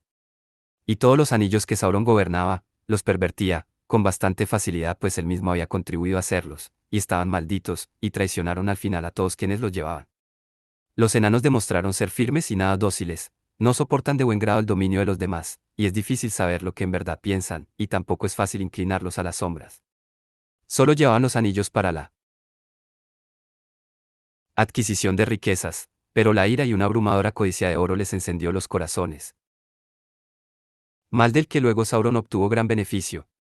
Se dice que el principio de cada uno de los 7 tesoros de los reyes enanos de antaño fue un anillo de oro, pero todos esos tesoros hace ya mucho que fueron saqueados, y los dragones los devoraron, y de los 7 anillos algunos fueron consumidos por el fuego y otros recuperados por Sauron. Fue más fácil engañar a los hombres. Los que llevaron los 9 anillos alcanzaron gran poder en su época, reyes, hechiceros y guerreros de antaño. Ganaron riqueza y gloria, aunque solo daño resultó. Parecía que para ellos la vida no tenía término, pero se les hacía insoportable. Podían andar, si así lo querían, sin que nadie de este mundo bajo el sol llegara a descubrirlos, y podían ver cosas en mundos invisibles para los hombres mortales, pero con no poca frecuencia veían solo los fantasmas y las ilusiones que Sauron les imponía. Y tarde o temprano, de acuerdo con la fortaleza original de cada uno y con la buena o mala voluntad que habían tenido desde un principio, iban cayendo bajo el dominio del anillo que llevaban y bajo la servidumbre del único, que era propiedad de Sauron. Y se volvieron para siempre invisibles, salvo para el que llevaba el anillo regente, y entraron en el reino de las sombras. Eran ellos los Nazgûl, los espectros del anillo, los más terribles servidores del enemigo. La oscuridad andaba con ellos, y clamaban con las voces de la muerte. Ahora bien, la codicia y el orgullo de Sauron crecieron, hasta que no tuvieron límites, y decidió convertirse en el amo de todas las cosas de la Tierra Media, y destruir a los elfos, y maquinar, si le era posible, el derrumbe de Númenor. No toleraba libertad ni rivalidad alguna, y se designó a sí mismo señor de la tierra. Una máscara podía llevar todavía, con el fin de engañar los ojos de los hombres, si así lo deseaba, que lo hacía parecer sabio y hermoso. Pero prefería dominar por la fuerza y el miedo, si se lo permitían, y los que advirtieron cómo su sombra se extendía sobre el mundo lo llamaron el Señor Oscuro, y le dieron el nombre de enemigo, y Sauron dominó otra vez a todas las criaturas malignas de los días de Morgoth que aún quedaban sobre la tierra o debajo de ella, y los orcos le obedecían, y se multiplicaron como moscas. Así empezaron los años oscuros, que los elfos llaman los días de la huida. En ese tiempo muchos elfos de la Tierra Media huyeron a Lindón, y desde allí se fueron por el mar para no volver más, y muchos fueron destruidos por Sauron y sus servidores. Pero en Lindón, Gil-galad se mantenía firme, y Sauron no se atrevía aún a cruzar las montañas de Red Luin y atacar los puertos, y Gil-galad recibía ayuda de los Númenóreanos. En todo otro sitio reinaba Sauron, y los que querían librarse de él se refugiaban en la fortaleza de bosques y montañas, y el miedo los perseguía de continuo. En el este y el sur Sauron dominaba a casi todos los hombres, que se volvieron fuertes por aquellos días y levantaron muchas ciudades y muros de piedra, y eran numerosos y feroces en la guerra y estaban armados de hierro. Para ellos Sauron era rey y dios, y le tenían mucho miedo, porque él ponía a su casa un cerco de llamas. No obstante, la arremetida de Sauron contra las tierras del oeste conoció por fin un impedimento. Porque como se cuenta en la Cállabeth, fue desafiado por el poder de Númenor. Tan grandes eran el poderío y el esplendor de los Númenóreanos en el mediodía del reino, que los sirvientes de Sauron no podían resistírseles, y con la esperanza de ganar por la astucia lo que no podía ganar por la fuerza, Sauron abandonó un tiempo la Tierra Media, y fue a Númenor como rehén de Tarkalion el rey. Y allí habitó, hasta que por fin corrompió mediante argucia los corazones de la mayor parte del pueblo, y los hizo librar una guerra contra los Valar, y así maquinó la ruina que durante tanto tiempo había deseado. Pero esa ruina fue más terrible de lo previsto por Sauron, porque había olvidado el poder de los señores del occidente cuando montaban en cólera.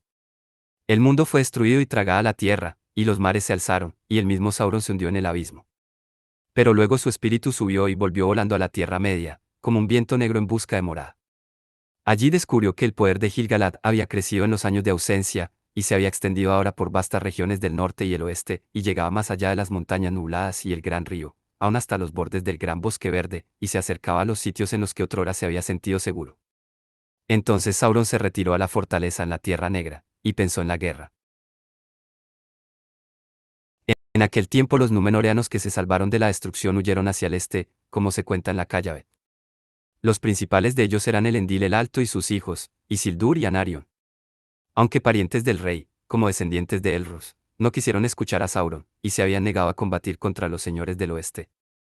Tripulando los barcos con todos los que se habían mantenido fieles, abandonaron la tierra de Númenor antes de que la ganara la ruina.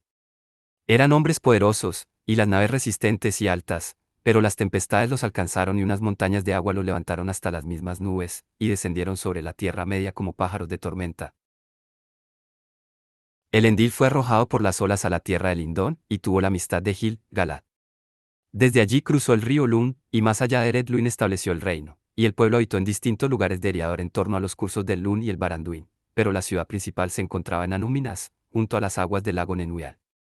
En Fornost, en los bajos septentrionales, también vivían los númenóreanos, y en Cardolan, y en las colinas de Rudaur, y levantaron torres sobre Eminberai y sobre Amonsul, y en esos sitios quedan muchos montículos y obras en ruinas, pero las torres de Eminberai todavía miran al mar.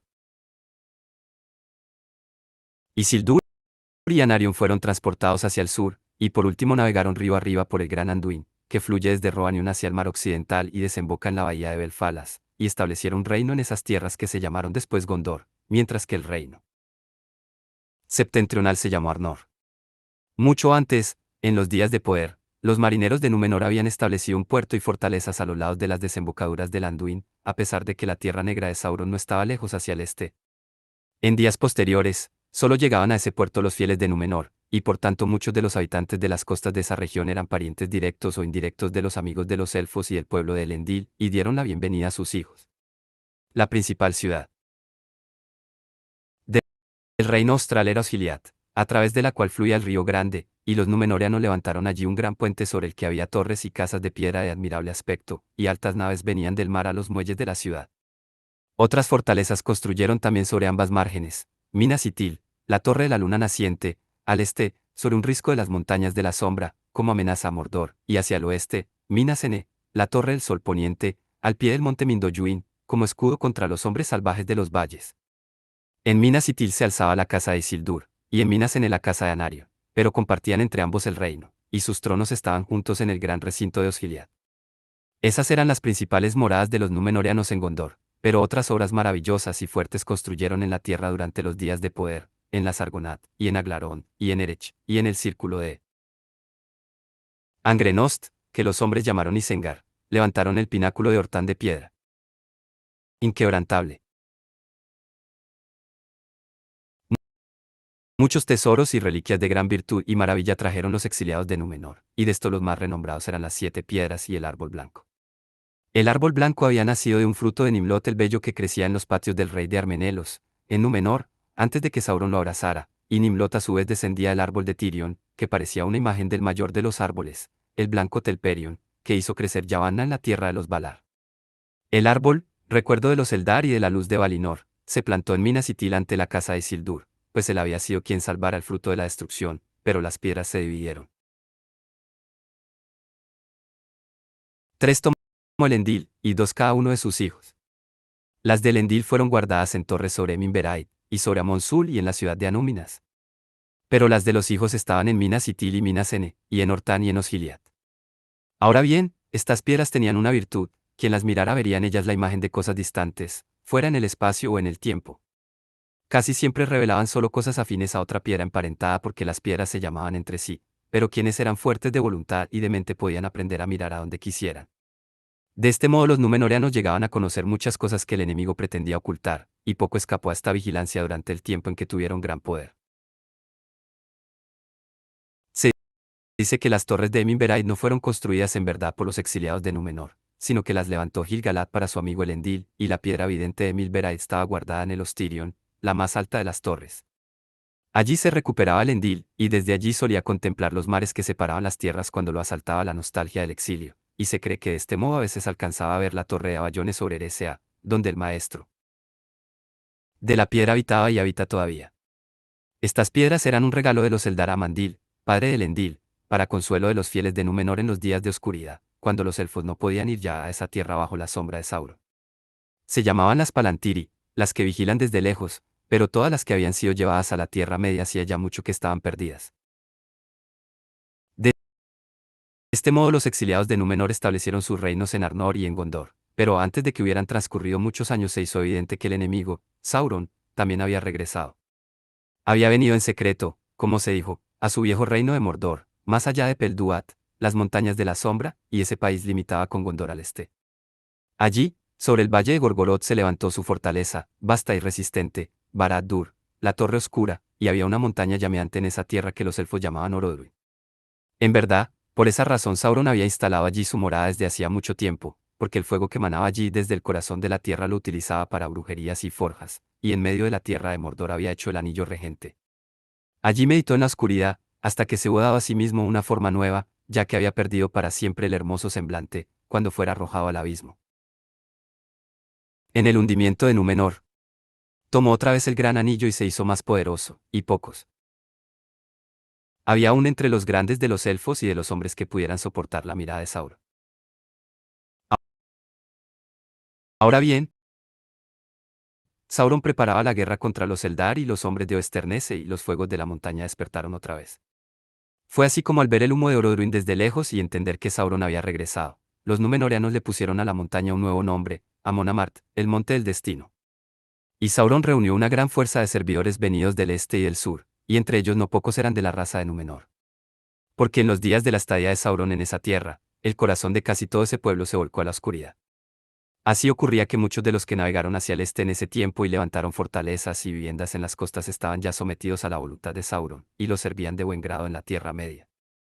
Pero por causa del poder de Gil-galad, estos renegados, señores a la vez poderosos y malignos, moraron casi todos lejos al sur. Dos había, sin embargo, Erumor y Fuinur,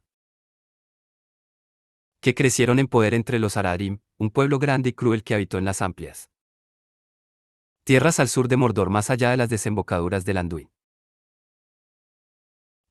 Por lo tanto, cuando Sauron vio la oportunidad, avanzó con una gran fuerza contra el nuevo reino de Gondor, y tomó Minas Ithil, y destruyó el árbol blanco de Isildur que allí crecía. Pero Isildur escapó, y llevando consigo un vástago del árbol fue por barco río abajo, con su esposa y sus hijos, y navegaron desde las desembocaduras del Anduin en busca del Endil. Entretanto, Anarion resistió en Osgiliath contra el enemigo y lo rechazó hacia las montañas, pero Sauron volvió a reunir sus fuerzas, y Anarion supo que, a menos que le llegara ayuda, el reino no podría resistir mucho tiempo. Ahora bien, Elendil y Gil-galad buscaron mutuo consejo, porque percibían que Sauron se volvería demasiado fuerte, y que vencería a todos sus enemigos uno por uno si no se unían todos contra él. De este modo se hizo la liga que se llamó la Última Alianza, y marcharon hacia el este a la Tierra Media reuniendo una gran hueste de elfos y de hombres, e hicieron alto por un tiempo en Imladris. Se dice que el ejército allí reunido era más gallardo y más espléndido en armas que ningún otro visto desde entonces en la Tierra Media, y el más numeroso desde que el ejército de los Valar avanzara sobre Tangorothrim. Desde Imladris cruzaron los pasos de las montañas nubladas, y fueron río abajo por el Anduin, y así llegaron al fin sobre las huestes de Sauron en Dagorlad, la llanura de la batalla, que se extiende por delante de las puertas de la Tierra Negra. Todas las criaturas vivientes se dividieron ese día, y algunas de la misma especie, aun bestias y aves, estaban en uno y en otro bando, excepto los elfos. Solo ellos no estaban divididos y seguían a Gil-galad. De los enanos, pocos eran los que luchaban también en los dos bandos, pero el clan de Durin de Moria luchaba contra Sauron. El ejército de Gil-galad y Elendil obtuvo la victoria, porque el poder de los elfos era grande todavía en ese entonces, y los númenóreanos eran fuertes y altos, y terribles en la cólera. A Aeglos, la espada de Gil-galad, nadie podía resistirse, y la espada de Elendil estremecía de miedo a orcos y hombres, porque resplandecía a la luz del sol y de la luna, y se llamaba Narsil. Entonces Gil-galad y Elendil entraron en Mordor y rodearon la fortaleza de Sauron, y la sitiaron durante 7 años, y sufrieron dolorosas pérdidas por el fuego, los dardos y las saetas del enemigo, y Sauron se resistía acosándolos. Allí, en el valle de Gorgoroth, Anarion hijo de Elendil fue muerto, y también otros muchos. Pero por último el sitio fue tan riguroso que el mismo Sauron salió, y luchó con Gil-galad y Elendil, y los mató a ambos, y cuando Elendil cayó la espada se le quebró bajo el cuerpo. Pero Sauron también fue derribado, y con la empuñadura desprendida de Narsil, Isildur cortó el anillo de la mano de Sauron, y lo tomó. Entonces Sauron quedó vencido por el momento, y abandonó el cuerpo, y su espíritu huyó a espacios distantes y se escondió en sitios baldíos, y durante largos años no volvió a tener forma visible. Así empezó la tercera edad del mundo, después de los días antiguos y los años oscuros, y había todavía esperanza en aquel tiempo y el recuerdo de la alegría, y el árbol blanco de los Eldar floreció muchos años en los patios de los reyes de los hombres, porque el vástago que había salvado, Isildur lo plantó en la ciudad de Laen en memoria de su hermano antes de abandonar Gondor. Los servidores de Sauron fueron derrotados y dispersados, pero no del todo destruidos, y aunque muchos hombres se apartaron del mal y se convirtieron en súbditos de los herederos de Elendil, muchos más recordaban a Sauron en sus corazones y odiaban los reinos del occidente. La Torre Oscura fue derrumbada, pero sus cimientos perduraron, y no se olvidó. Los númenóreanos montaron guardia, por cierto, junto a la tierra de Mordor, pero nadie se atrevió a morar allí por causa del terror del recuerdo de Sauron, y de la montaña de fuego que se levantaba cerca de Barad-dûr, y las cenizas cubrían el valle de Gorgoroth. Muchos de los elfos y muchos de los númenóreanos y de los hombres que eran aliados habían perecido en la batalla y en el sitio, y Elendil el Alto y Gil-galad el Rey Supremo ya no existían. Nunca otra vez se reunió un ejército semejante, ni hubo alianza semejante entre elfos y hombres, porque después de los días del Elendil ambos linajes se separaron. Nadie supo más del anillo regente en esa época, ni siquiera los sabios, no obstante no fue deshecho. Porque Isildur no lo cedió al Ron ni a Círdan que estaban junto a él. Le aconsejaron arrojarlo al fuego de Orodruin en las cercanías, donde había sido forjado, para que pereciera y el poder de Sauron quedara disminuido por siempre, y no fuera sino una sombra de malicia en el desierto. Pero Isildur rechazó este consejo diciendo, esto lo conservaré como indemnización por la muerte de mi padre y por la de mi hermano. No fui yo el que asestó al enemigo el golpe de muerte. Y contemplando el anillo que tenía en la mano le pareció sumamente hermoso, y no toleró que se lo destruyera. Por tanto, con él volvió primero a Minasene, y allí plantó el árbol blanco en memoria de su hermano Anario. Pero no tardó en partir, y después de haberle dado consejo a Meneldil, el hijo de su hermano, y encomendarle el reino del sur, se llevó el anillo para que fuera heredad de su casa, y se marchó de Gondor hacia el norte por el camino por donde Elendil había venido, y abandonó el reino del sur, porque se proponía hacerse cargo del reino de su padre Neriador, lejos de la sombra de la Tierra Negra. Pero Isildur fue abrumado por una hueste de orcos que acechaba en las montañas nubladas, y sin que lo notara, descendieron sobre el campamento entre el bosque verde y el río grande, cerca de Loigningloron, los campos Glaudos, porque era descuidado y no había montado guardia alguna creyendo derrotados a todos los enemigos. Allí casi todos los suyos recibieron muerte, y entre ellos sus tres hijos mayores, Elendur, Aratan y Sirion, pero cuando partiera para la guerra había dejado en Imladris a su esposa y a su hijo menor, Balandil. Isildur escapó en cambio por mediación del anillo, porque cuando se lo ponía se volvía invisible a todas las miradas, pero los orcos le dieron caza por el olfato y el rastro hasta que llegó al río y se zambulló en él. Allí el anillo lo traicionó y vengó a su hacedor, porque se le deslizó el dedo mientras nadaba, y se perdió en el agua. Entonces los orcos lo vieron mientras se esforzaba en la corriente, y le dispararon muchas flechas y este fue el fin. Solo 3 de los suyos volvieron por encima de las montañas después de mucho errar de un lado a otro, y de ellos uno era Otar, el escudero, a cuyo cuidado había puesto Isildur los fragmentos de la espada de Elendil. De este modo llegó Narsil a manos de Balandil, heredero de Isildur, en Imladris, pero la hoja estaba quebrada y su brillo se había extinguido, y no se la volvió a forjar.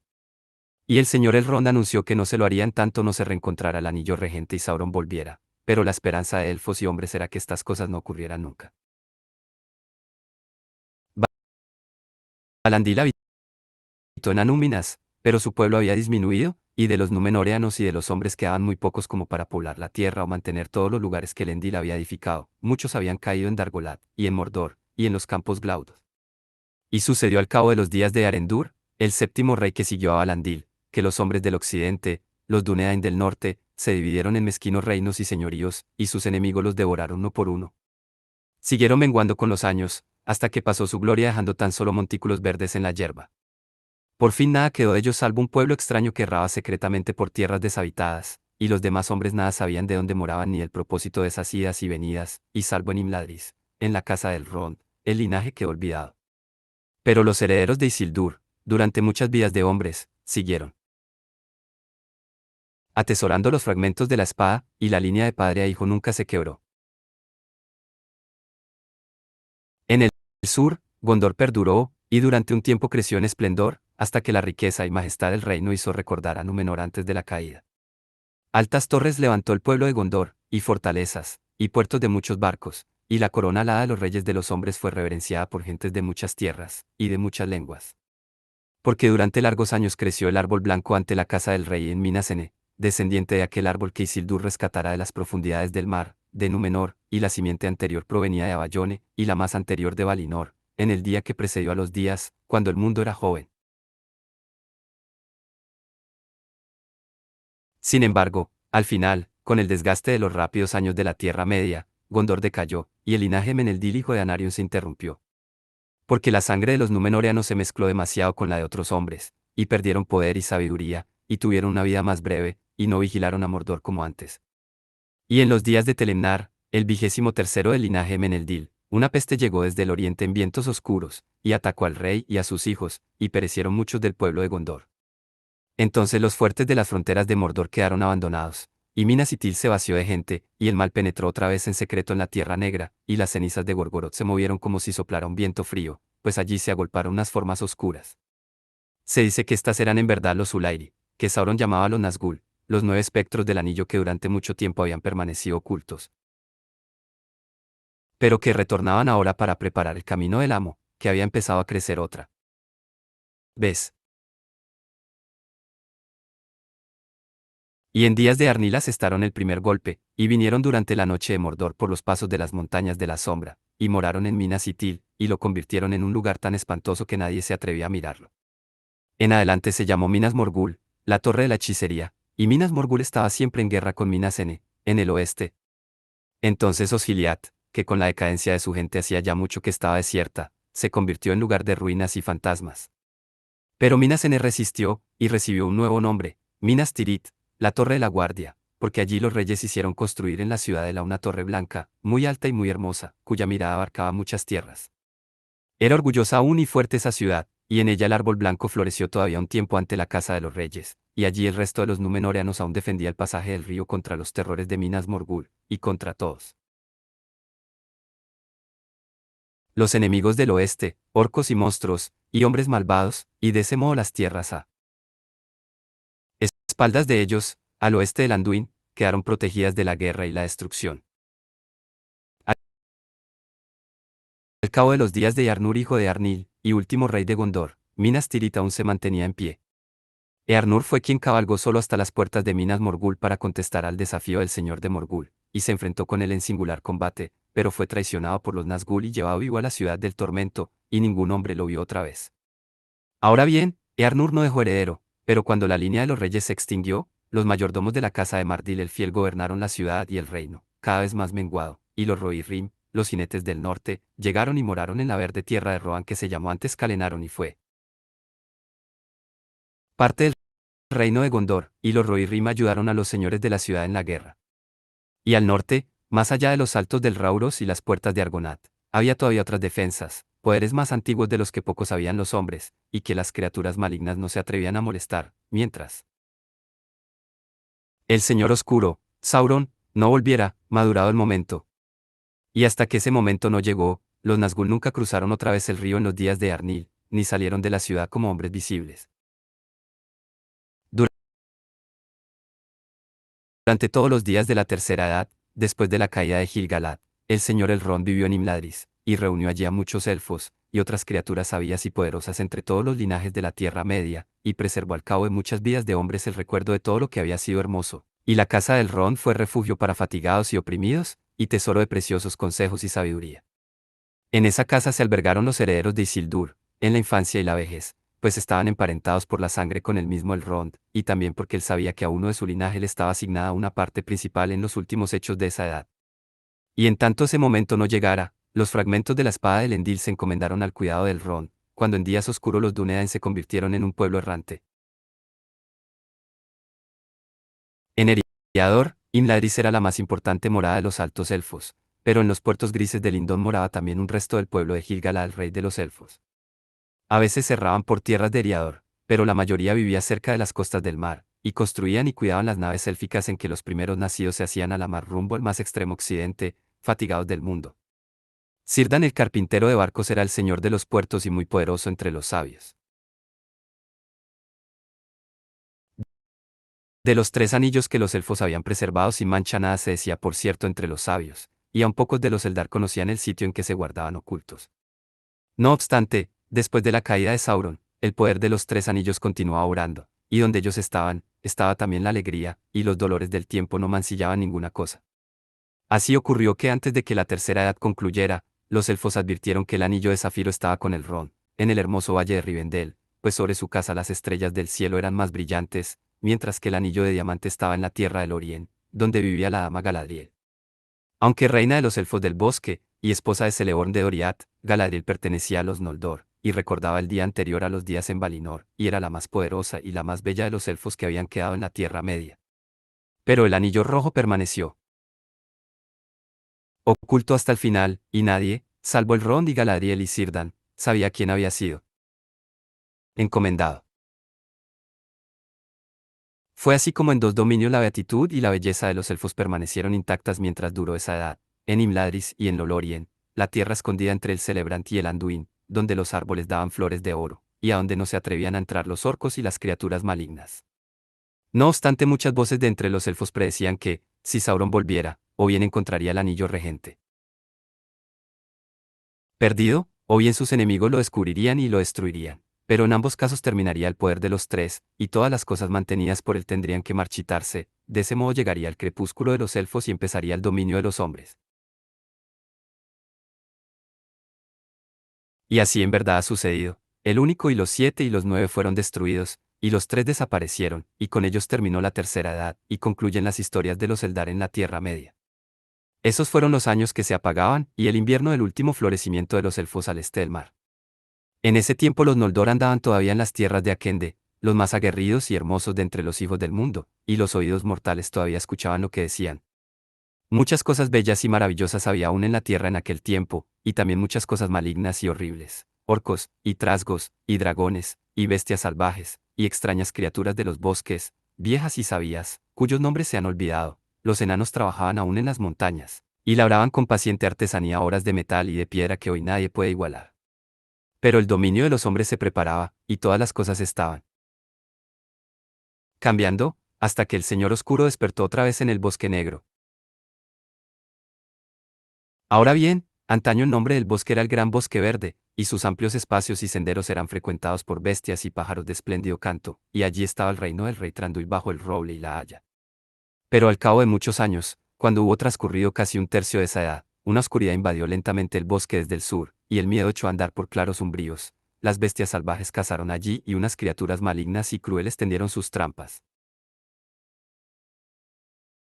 Entonces el nombre del bosque cambió y se llamó Bosque Negro, pues la noche era allí profunda, y pocos osaban atravesarlo, salvo solo por el norte, donde el pueblo de Tranduil aún mantenía el mal a raya.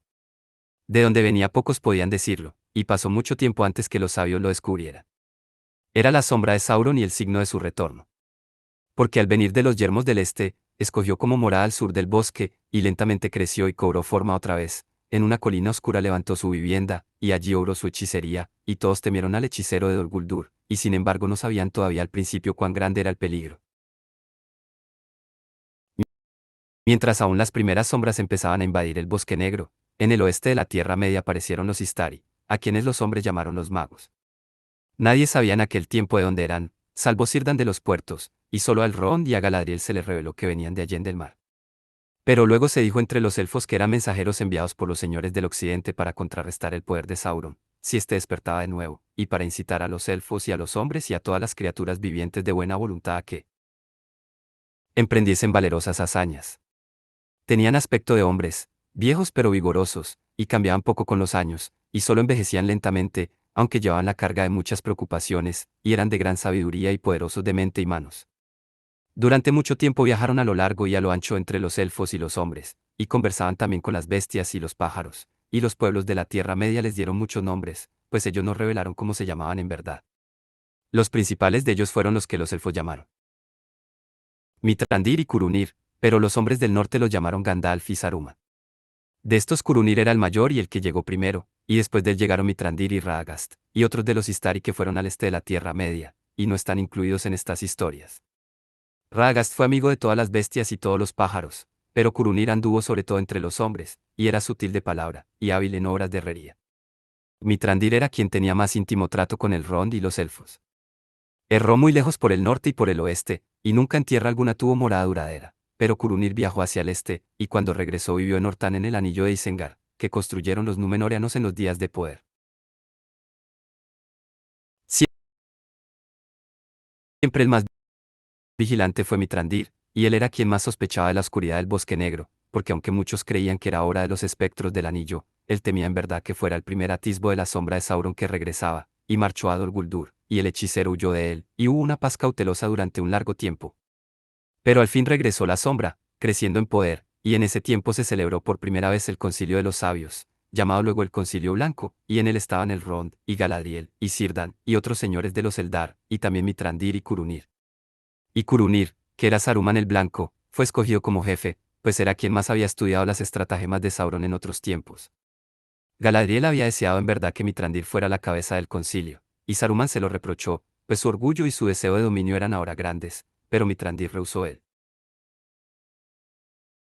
Cargo, pues no quería pactos ni trabas excepto con aquellos que lo habían enviado, y no habitaba en sitio alguno ni se sometía a convocatorias. Y Saruman se puso a estudiar la ciencia de los anillos del poder, cómo habían sido hechos, y qué les había ocurrido. Ahora bien, la sombra se hacía cada vez más grande, y los corazones del Rond y Mitrandir se oscurecieron. Por tanto, en una ocasión, Mitrandir fue de nuevo con gran peligro a Dol Guldur y a los abismos del hechicero, y descubrió la verdad y escapó. Y volviendo ante el Rond, dijo: Ciertas, ay, son nuestras sospechas. Este no es uno de los Ulairi, como muchos lo creyeron largo tiempo.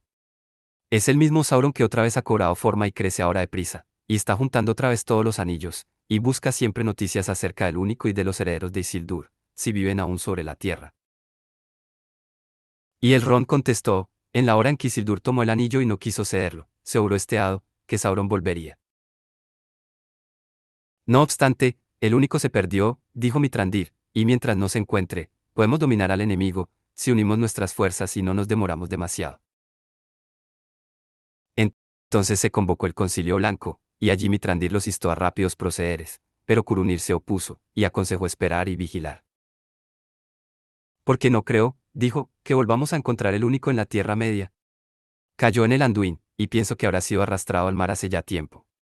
Allí quedará hasta el fin, cuando todo este mundo se haya roto y los abismos se vacíen. Por tanto nada se hizo en esa ocasión, aunque había recelo en el corazón del Rond, quien le dijo a Mitrandir: no obstante presagio que el único llegará a encontrarse, y habrá guerra otra vez, y en esa guerra esta edad llegará a término. Concluirá, por cierto, en una segunda oscuridad, a menos que una extraña ocasión nos libere, que mis ojos no pueden ver. Muchas son las extrañas ocasiones del mundo, dijo Mitrandir, y el socorro a menudo llega de manos de los débiles, cuando los sabios fracasan.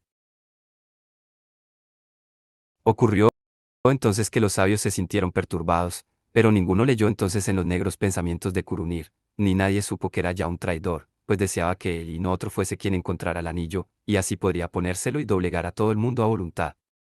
Durante demasiado tiempo había estudiado los pasos de Sauron con la esperanza de derrotarlo, y ahora le tenía más envidia como rival que odio por lo que había hecho.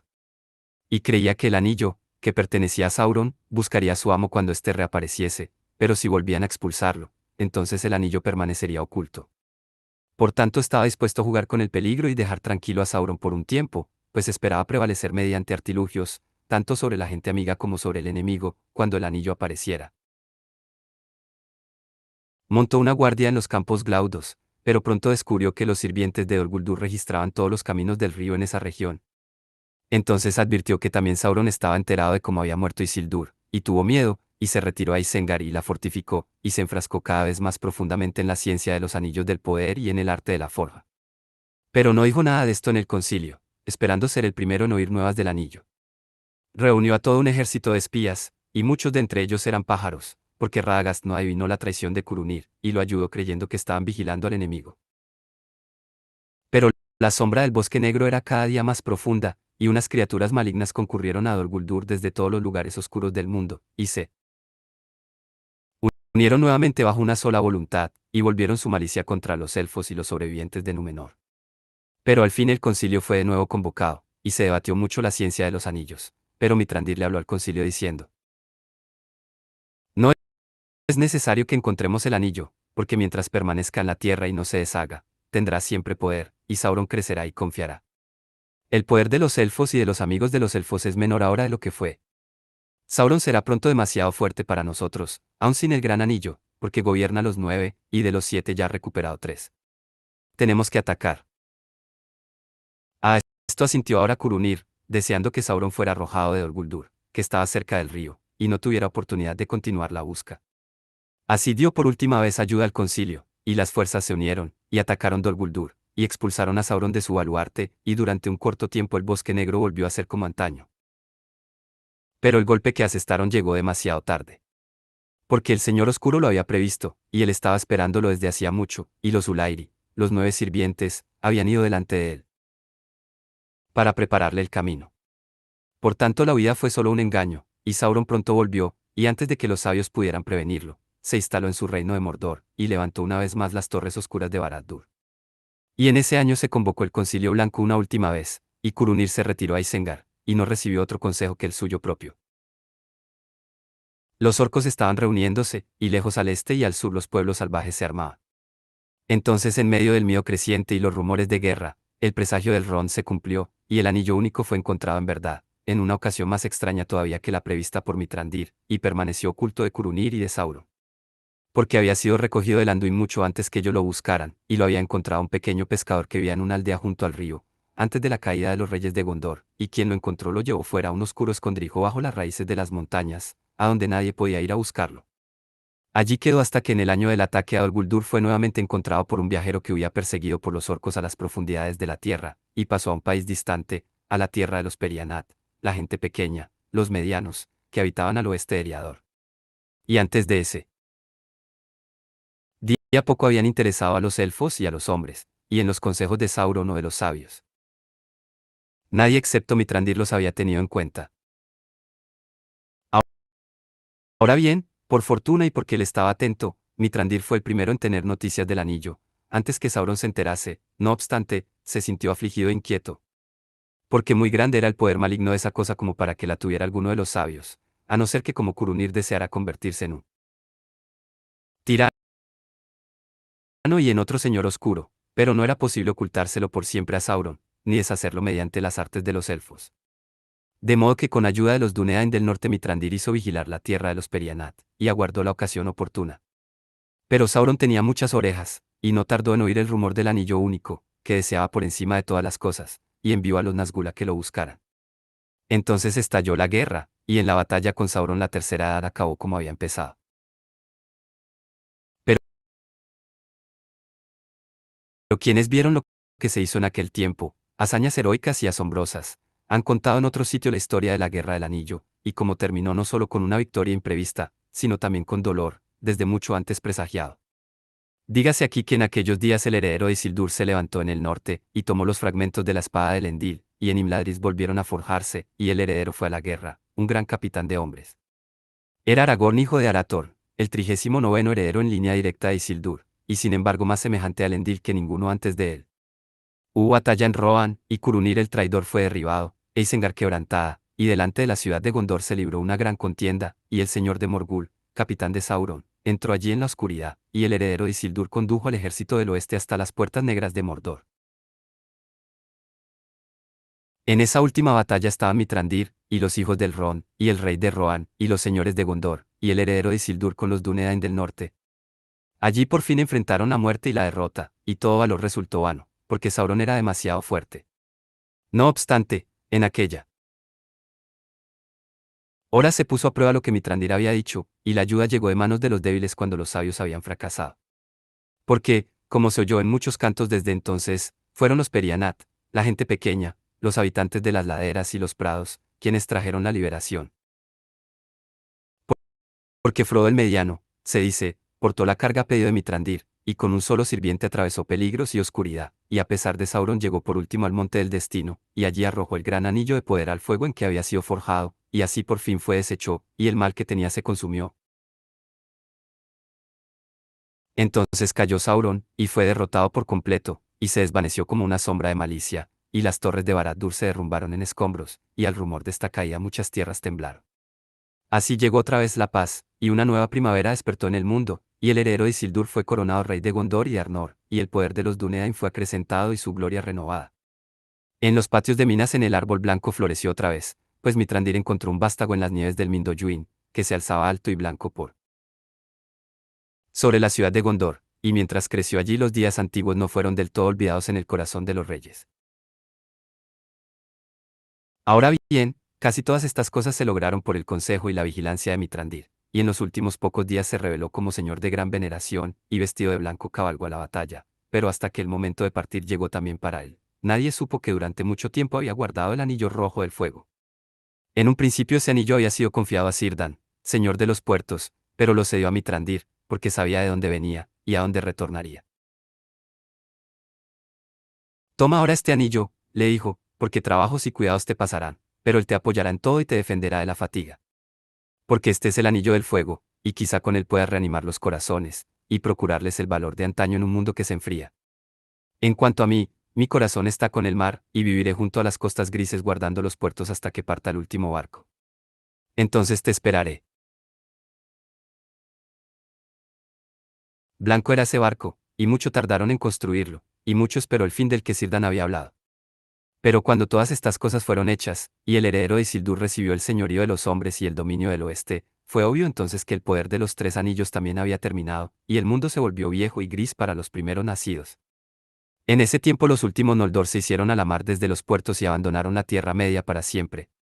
Y últimos de todos, los guardianes de los tres anillos partieron también, y el señor Elrond tomó el barco que Círdan había preparado. En el crepúsculo del otoño partió de Milond, hasta que los mares del mundo curvo cayeron por debajo de él, y los vientos del cielo redondo no lo perturbaron más, y llevado sobre los altos aires por encima de las nieblas del mundo fue hacia el antiguo occidente, y el fin llegó para los Eldar de la historia y de los cantos.